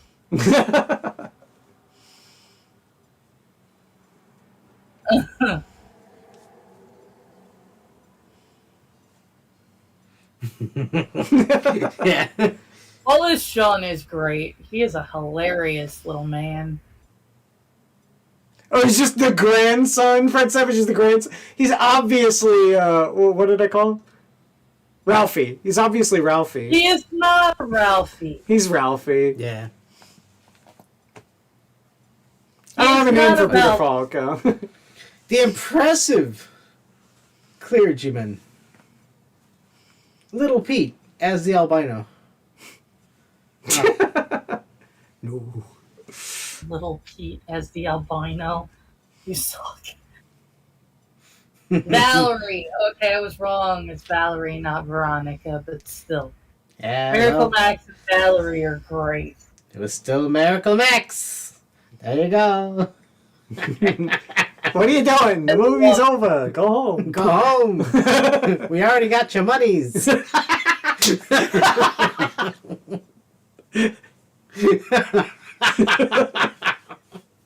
Oh no. This is. See, I told you. A storybook story. I can't watch this movie and not have a good time. I can go into this movie pissed off to the point of fuming, and by the time I'm done, I'm laughing, and I'm good. Yeah, So- it's a great movie. So, will you say you had a good time watching the movie this evening, Angela? Yeah. A storybook story. Storybook Life is like a storybook story. Alright, so Angela, when are we doing karaoke night? Yeah, right? When do you want to do karaoke next? I don't know. When are we not going to get copyright Well, My strike? birthday's you in need to make a April. new scene for your OBS. Huh? You need to make a new scene for your OBS. Oh, right. Obviously, we've got like the theater here. We need to have another one where it's like a stage with a microphone. Yeah. Yeah. And me holding a cocktail. Yeah. Story. Storybook story. In April. April? Yeah. Alright. That gives me enough time to make a stage and all that. We're going to do that. That means that it's going to be an aggressive search for people to sing alongside with. I mean, I'd do it. Hey, you know what? If I do well with it too, I can use it as an audition for Hollow Stars. If I ever There you audition go. for Hollow Stars, there you go.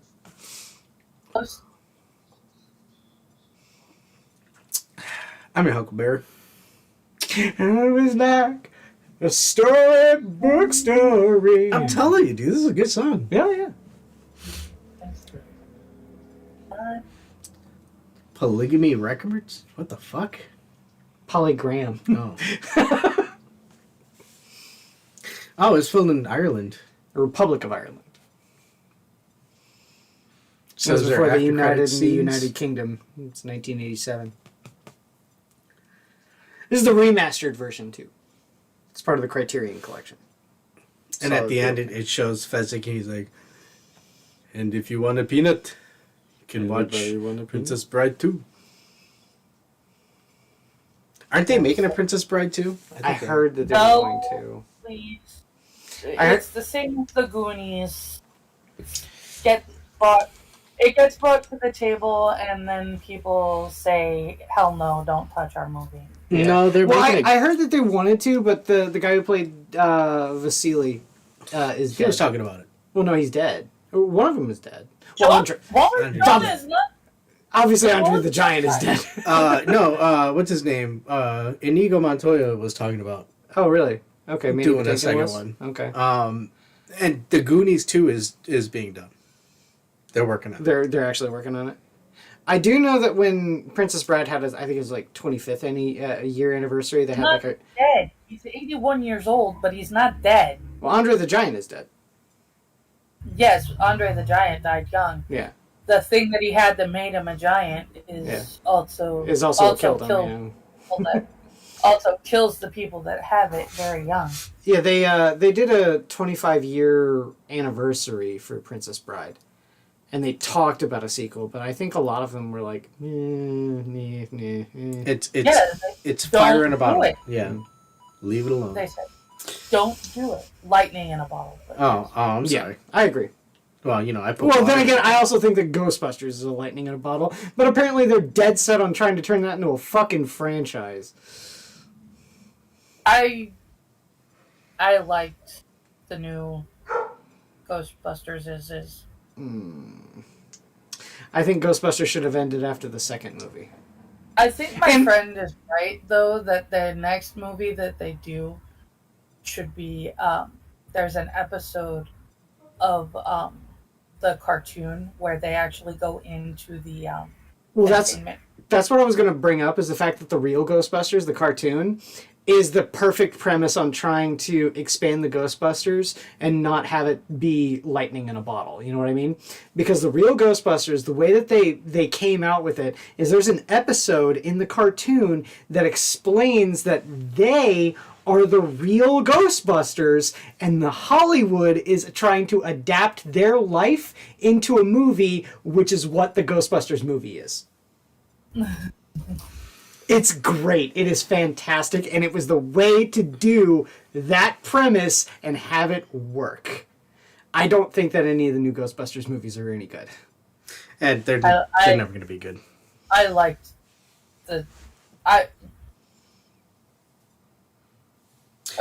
Okay. In all honesty, I do want to see the Frozen Frozen World or whatever it is. Yeah, I just want to see it just to see what it's like.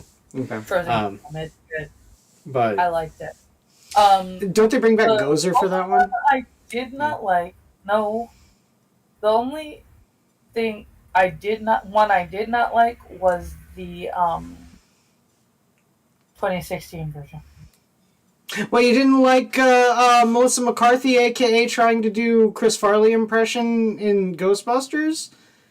And when the dignified woman of color, Patty, said, "Oh, hell nah, power of Patty compels you," I cried tears of justice. I thought it was a pretty good movie. The good thing about Ghostbusters 2016 was McKinnon. But no. That's like saying Kristen Wiig is a good part of the movie. No. Because, I was only half-heartedly saying it was a good movie. It's not a good movie. Shut up! Kate McKinnon is the only one that actually tried to act like a character and not be herself. Not be herself and be a caricature. But no, she does that shit all the time in SNL and every movie that she does. She's like a Jim Carrey type character. But it's the only time she's ever like all of the actresses in that are that way. Yeah, that's why I keep on saying Melissa McCarthy is just Chris Farley, just the female Chris Farley. That's really what she is. Kate McKinnon did not do that. Kate McKinnon actually acted like a female Egon, which is what she was supposed to be. But 1 and 4, and when all the other 4 are doing essentially their shtick just in the Ghostbusters setting. Was a real... Okay, that was the least problem I had. I literally, I have to watch it again because I actually want to do a video. Well, I think a video. Please let me finish. Okay.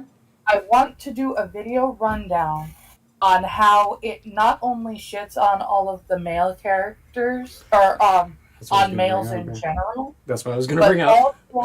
But goddamn son of a bitch, just let me finish. Okay. Okay. Not only does it shit on males in general, but it shits on the female characters that came before in the series. Oh, you mean like... I want to do a delineation of how it does that. You mean like... oh, God, I can't remember her name now. Like shit. I mean like Janine. Yeah, Janine. Like Dana. I mean... Yeah, like, Janina and Dana, yeah. The major thing that rubbed me the wrong way was it was just very, very misandristic. Oh, it absolutely is. Yeah. But my point is, it not only is misandric, it also completely disrespects establishing female characters that were part of the childhoods of the people who love the franchise. Mm-hmm. Mm-hmm. Well, I mean, that's the part that I think is the most egregious about it is the fact that they used Ghostbusters as window dressing to do a movie that they wanted to do, which was like bridesmaids in Ghostbusters clothing. If that makes sense, yeah. With that, we're never going to agree on that one, brother. My brother's like, I smoke a lot of weed. I even like the all women. Hey, oh, no, that movie was trash. Well, hold on. There's a hold on. I would get a lot of weed. I would get baked with you to watch that movie, and I would still fucking. Does that mean? I would loathe that movie. I don't know if it's the weed that made. Yeah. I don't know why. Okay, I like it only because it's like I accept it for what it is. It's a knockoff. It is a Saturday Night Live skit of Ghostbusters. That's how I see it. Here's the problem, okay? That's all well and good to say if it weren't for the fact that the people in the original Ghostbusters were from Saturday Night Live. Well, yeah. Well, I mean, okay. Again, that's the thing, though. It's current year Saturday Night Live people. Well, current year Saturday Night Live is fucking trash. Well, yeah, but it's them. Other than Andy Samberg, he's pretty good. It's them doing, and apparently Keenan has been there for like 22 years or some shit. Yeah, I've heard. Yeah. But it's this doing a parody of the Jeopardy. So it's like, oh, okay, it's not the Jeopardy that I liked watching when I was, but it doesn't. Well, it was funny because they were doing a really bad impression of Sean Connery. That's the reason why Jeopardy was so funny. And Norm Macdonald. Yes. Hold on, we have gone way off the I was going to say, this isn't even about Princess Bride anymore. I was going to say, we were talking about Princess Bride. Which is an excellent movie. And don't remake it! Don't make a sequel! We don't need that. I have a feeling it's going to be remade. Toast to Andre the Giant. We missed you. Yeah. Okay, so here's a good question to leave off on then. Say we live in a world where no matter what, this movie is remade. We don't have a choice. It's getting remade. Who plays what? Oh, no. Who plays what? Okay, yeah. Let's see. Well, your perfect pick or the pick that they would pick now? I would say perfect pick. Because I was going to say, pick that they do now is going to be all fucking... Like, it's going to be like fucking, Your pick. Okay, for Carrie Elwes's character, Wesley, I would probably pick Johnny Lee Miller. Okay.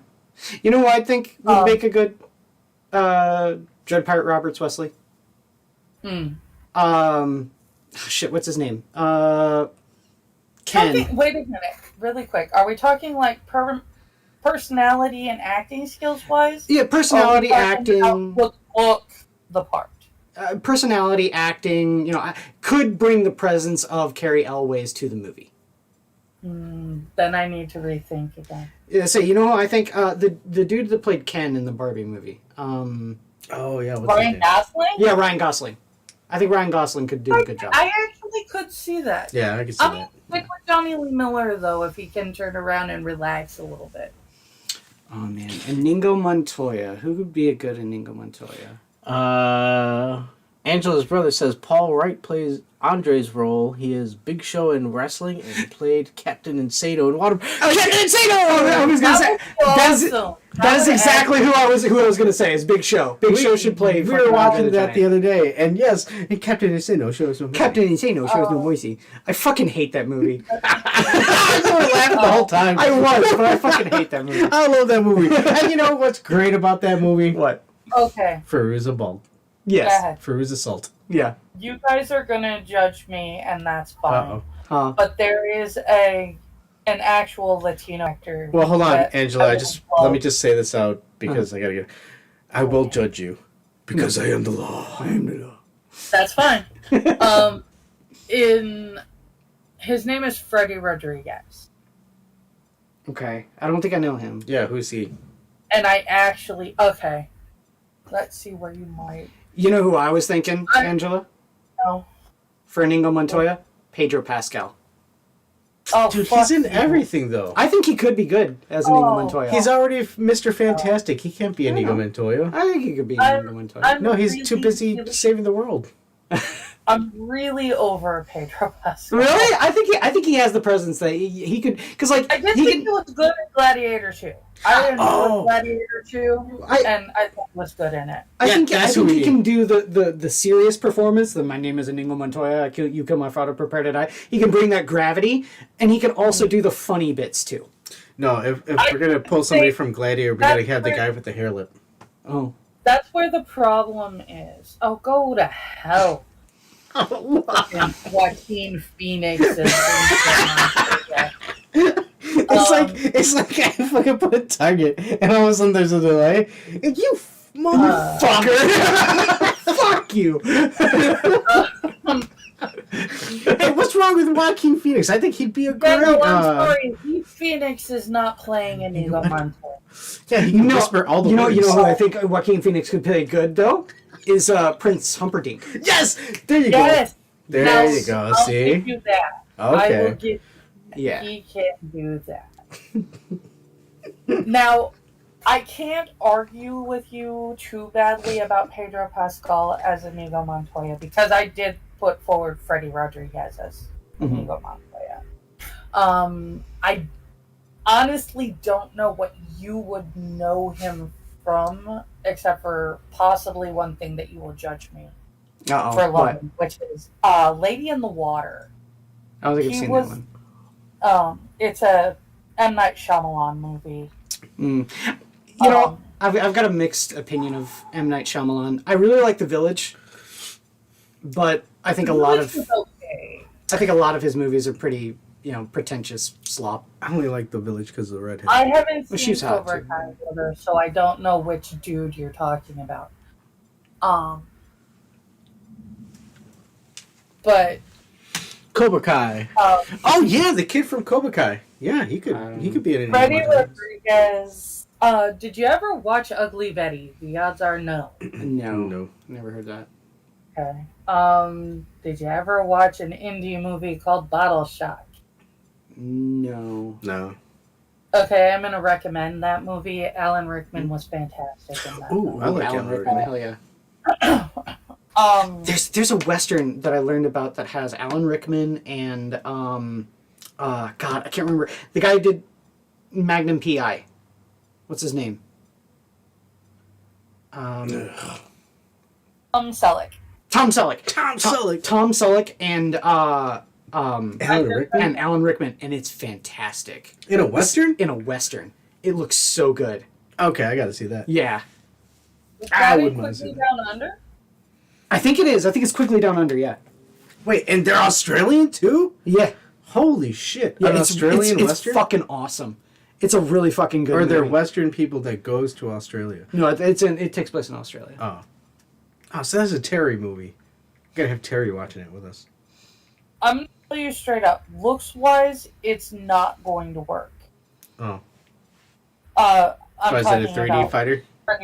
I'm talking about Freddie Rodriguez. Okay. Oh. Looks wise, that's not going to work, but he has the acting chops and the comedy timing. Well, I mean, fantastic. He could pull off an Inigo Montoya. Yeah, that could work. I just put a picture of him in general. I just pulled up a picture and looking at it on the phone. Yeah, he could work out. Yeah, I mean, looks wise. Yeah, as long as he had. He's a fantastic actor. Mm-hmm. As long as he And can. his comedy timing is excellent. Mm-hmm. Very, very dry. He does really well with the dry but on the nose humor. Mm-hmm. I mean, the that thing they too have. with Inigo is that he was actually sword fighting. So as long as he can pull that off. Yeah, so long as you legit learn how to fence. Yeah. But then again, let's remember, Anakin really learned how to fucking sword fight, even though he was fighting with a lightsaber. And you can we can have our myths, but he did go through the train. And you can see the difference between him fighting and people just play fighting Star Wars. The dude that played Darth Maul was like a 2-time Muay Thai champion. Yeah, because they actually trained. Before they actually when Qui-Gon. Can we get back to? Can we steer back to the casting for? Yes, the for Princess Bride. Because my alternate for Inigo would actually be Wilmer Valderrama. I don't know him either. The guy who played Shaggy? Fez from That 70s Show. Oh. Okay. Oh, yeah. What was I thinking of? Okay.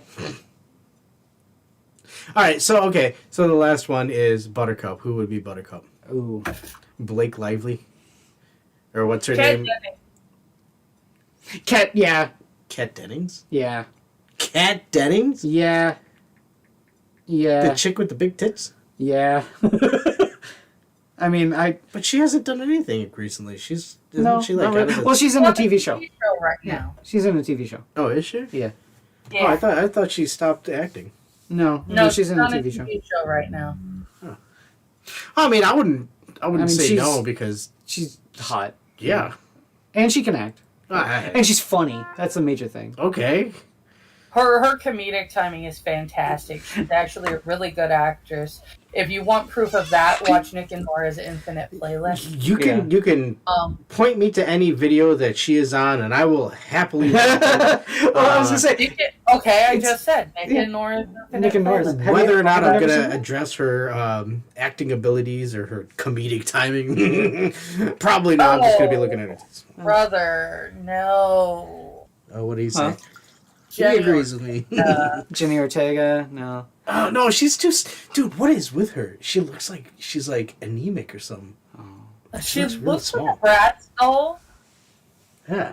See, the reason why I immediately jumped on Kat Dennings is because of how Buttercup acted to Wesley before he went off to earn his fortune. Like, she was all, like, coy and, like, sarcastic to him. Oh, farm boy, sort of thing. Kat Dennings would pull that off easy. So well. Yeah. All right. So we got. And then Billy Crystal can still play Billy Crystal. I would love to see her as the lead in something that wasn't like a teen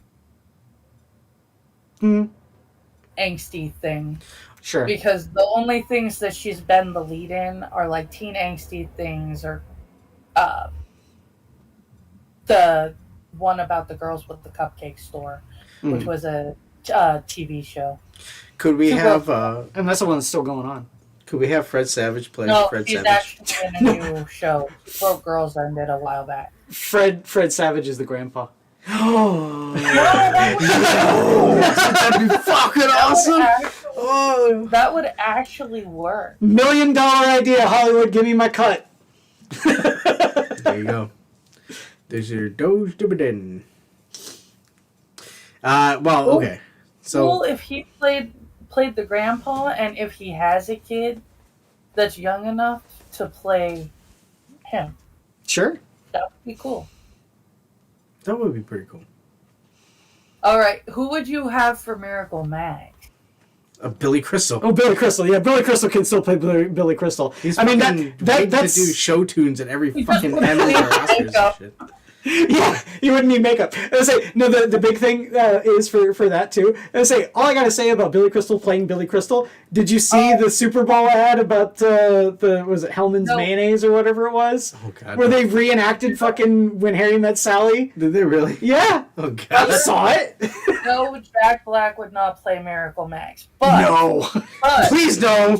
Please no, Jack Black. No, Jack Black and no. Shut up a minute. Jack Black could play the albino. I was gonna bring up the albino. Jack Black is the albino. And No, he doesn't talk. hold on. That wouldn't work because you couldn't get Jack Black to not talk. Yeah, I know. He That's would the be in problem. there, and there would be some. He wouldn't talk. He'd be like, Yeah, when he's like hooking Wesley up to the thing. He's like, can you imagine though? Ryan Gosling as Wesley just strapped to the thing. Kung Fu Panda, Minecraft. That would be pretty fucking funny. I'm not gonna lie. Director let him. It would only happen if the director let him. Jack Black is a good actor. if the director reins him in. Yeah. No, But there's not a whole lot of directors that do that, Yeah. though. That is only if the director turned around and let him go off the rails. Just keep him off. Just find some other albino. What's Little It's Pete still doing? great as the Little albino. Pete. Little Pete But should he do would not albino. work as- He would not work as a He would not work as a He would definitely want more screen time too. He definitely would, yeah. Being in small movies is Jewish. solo, yeah. And that's pretty much it, right? Who would be the Six Finger Man? I could. Who? Okay. Six Finger Man. Oh, yeah, the Six Finger Man. No. yeah. My Miracle Max would be Seth Green. No! Why do you keep trying to bring in all these? Seth Green.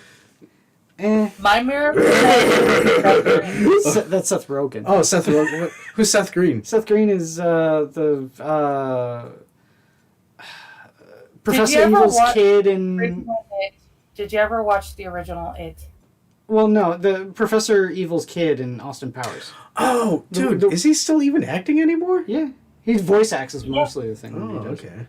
He also produces Robot Chicken. Yeah, but then again, Robot Chicken, that was like early 2000s, dude. Like, what is he doing now? Robot Rick Chicken. and Morty. I think he Robot works on Rick and Morty too, which really bugs me because He also voices... I hate Rick and Morty. I watched the first 3 seasons of Rick and Morty and I thought it was okay, but then the shtick really wore thin. Hold on, Angela. You're not a fan of Pickle Rick? You don't want the shots Funniest shit I've ever seen, soy man. sauce? Yeah, like, come on. I tried watching watching Rick and Morty. I got Hold six on. episodes. Let's I got 6 episodes in, and I wanted to kill myself. we can have these conversations. I literally started having suicidal ideation 6 episodes into Rick and Morty. I don't want you to have suicidal Ideations, tendencies. but yeah, we can talk about this off the Yeah, stream. let's go ahead and So close yeah, the well, who's Dude, I forgot we're on YouTube. yes, Six-Fingered Man. Who's what? Well, real quick, Sewer who slides, plays the Six Finger Man? Yeah, who plays the Six-Fingered Man? Paul Rudd. Paul. Just because I Maybe. want Paul Rudd in there. Maybe Paul Rudd could do it. Yes, I mean, Paul Rudd's I never been a actually bad guy. have- No, that's why. Yeah. That would be awesome. He's like, and this is for studies. Okay, so, I don't yeah. have a visual that'll work for Paul Rugen. Paul Rudd. Viggo Mortensen. Viggo Mortensen. Viggo Mortensen. Yeah, maybe. But I see Viggo Mortensen as way too serious a dude for... Count Rugen was an attractive dude. He was. But I feel like he's the only... He's kind of got a little old. He's starting to show his age. So Yeah. Hold on. Well, I think Count Rugen is he's the only extremely serious dude in what otherwise can be a serious and also silly movie. And I don't think Viggo Mortensen works in a somewhat silly movie. Oh, for Seth Green, my brother is throwing out the movie Idle Hands to give you. He was in that. Yeah. Well, the big one that I remember is oh god. But yeah, I would Jennifer Love totally Hewitt. see him as Miracle Max. But I can't do Danny Trejo as Count Rugen, dude. No, I love Danny Trejo, and he does a good villain. He's too old. But he's too old, when yeah. he does a villain, he's terrifying. He is. And This- Count Rugen isn't terrifying bad guy. He's an Count elegant. Rugen is scary because he looks. Yeah, Yeah, he's Count Rugen is terrifying because for all of the reasons that things actually scare me. yeah. He's attractive. He looks like he would. He looks like he should be the good guy. Yeah, he's elegant but a sadist. Damn. Yeah. Well, it's like the Six Finger Man reminds me of the guy from Conan who was this pretty much he was like the slave master over Conan. Okay. And then he was the guy who noticed Conan when he was fighting at the Battle of the Mountains. Mm-hmm. And he was like, "Oh shit, it's you." That's what he kind of reminds me of. It's like he's not the villain, but he's a villain who knows this person. Yes. And there's a reason why it's like it's a side antagonist protagonist thing that's going on within the story. Yeah. But also I think and again we'll keep this short. In terms of current timelines, we're gonna have to race swap somebody. So if we're gonna do it, I say we do it with this guy and Idris Elba because I like Idris Elba. Okay, you are absolutely right about that. If we have to race swap, if we are forced, if we are forced to race swap, and it, anything like that, you're absolutely right. Idris Elba as Count Rugen would be perfect. Because Idris Elba is damn gorgeous man.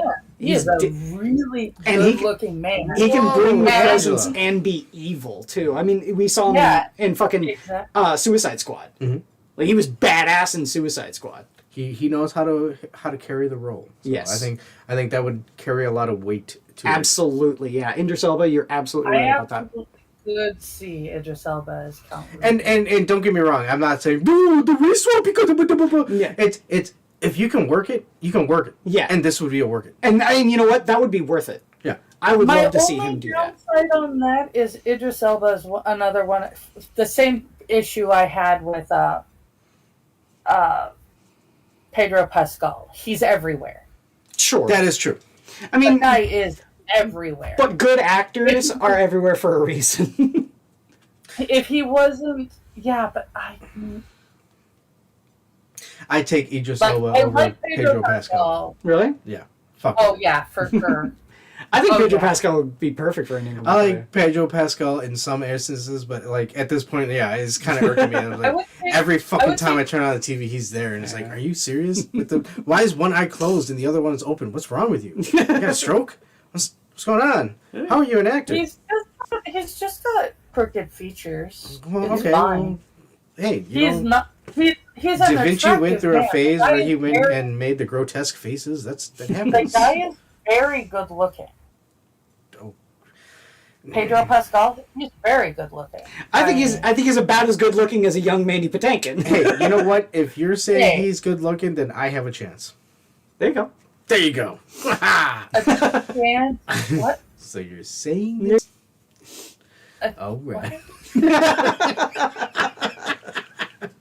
I don't know what I just stepped in. Hey, wait, is Pedro Pascal the guy in the meme where it's where he looks up and he's like, well, it's a two-part meme where it's Nicolas Cage looking all like, and then Pedro Pascal looking happy. Okay, meme. that's him. Yeah. Pedro Pascal is a very attractive man. Okay. Yeah. And he is a good actor. How much is he paying you, Angela? I just can't get behind him as an ego. Yeah. I think it works. Whereas when you said Idris Elba, that guy as Count Rugen could be fantastic. It could work. Mm-hmm. But anyway, that's been Princess Bride. Yeah. And that's our pitch for the modern actors in a remake that we hope never happens. Yes, please don't make it happen. As much as I love Ryan Gosling, I don't want to watch him in a remake. I'm perfectly fine with seeing him in fucking Blade Runner. Johnny Lee Miller. So, I want to thank everybody for joining us at Saturday Night Matinee at the Arcade, or Saturday Matinee at the Arcade. What are we watching? Well, next month is Sci-Fi Month. Sci-Fi Month! And we are going to be starting up with, we should get laser sounds. Yeah. We're doing Sci-Fi Month next week with Stargate. Stargate. I love Stargate. Bonnie Way. Let me check and make sure that I'm not talking out my ass. No, it is. It's Stargate. Is it? I just looked at his list just a little while ago. Stargate. Mm-hmm. Next week Bonnie is Stargate. Way. I'm looking forward to, I think, the next week. Nope. The third one is the one that I'm really looking forward to. Which also, I want to... What, Fifth Element? That's what... No, Fifth Element is the week after. Oh. It's the week after Stargate. I want... I'm waiting for the last Starfighter. I haven't seen it in ages. Yeah. I've never seen it. Oh, you don't?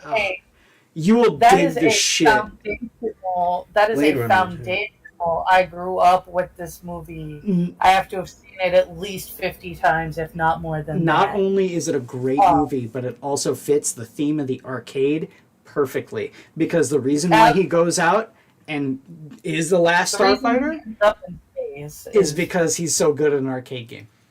Oh, he's the Billy Mitchell? Well, real. He's not fake. Not a cheater. Okay, I'll just go ahead and go over it. Next month is Starfi month. Sci-Fi month! Sci-Fi month! Boo, boo, boo, boo. We're going to start off with Stargate on the 1st, and then on the 8th, we're going to be doing the Fifth Element.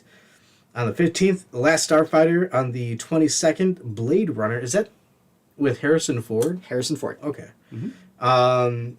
No, I've never seen that one either. It so. really stars, oh God, what's his name? Shit. Oh God, what's his name? Woody Rutger Hauer. Howard. It really stars Rutger Hauer. Rutger Hauer. Yeah, he steals the movie from Harrison Ford. It's hilarious. How can you steal a movie from How can you Harrison steal a Ford? movie from Harrison Ford? Okay, when the Tears in the Rain scene happens, just look at Harrison Ford's face. That look on his face is, holy shit, I am nothing compared to you. That's the look that Harrison Ford is giving Rutger Hauer. Okay, we'll look forward to that on the 22nd. And then the 29th is Starship Troopers. So that's where we're in. And that is, do you need to know more? Would Do you like want to know more? Yeah. So there you go. That's what we are looking forward to next month on Sci-Fi Month at the Matinee at the Arcade. I want to thank everybody for joining. I also want to thank our guests, Quiz and Angela, for joining us. And I want to thank everybody. Thank you. I was waiting Go for to the Angela movies. to tell me to shut up. Shut up! Shut up! You're powering a little bit too much from Colin Quinn there, Angela. Shut up, stupid. Shut up, stupid. Free. But You guys wouldn't let me finish what I was saying, so I... Well, she was going to say, shut up, stupid. yeah, that's what naturally that's what you say. Yeah. That's not what I was gonna say. Okay, what were you going to say? I was said go to the movie. Well, yes. Yes. Well, And if you can't go to the movies, watch it with us. yep. And have some laughs. Y'all have a wonderful evening. And take care. And we'll see you next time. Bye-bye. Okay. Well, you could say bye. Yeah. I did say bye. Oh, okay. A couple of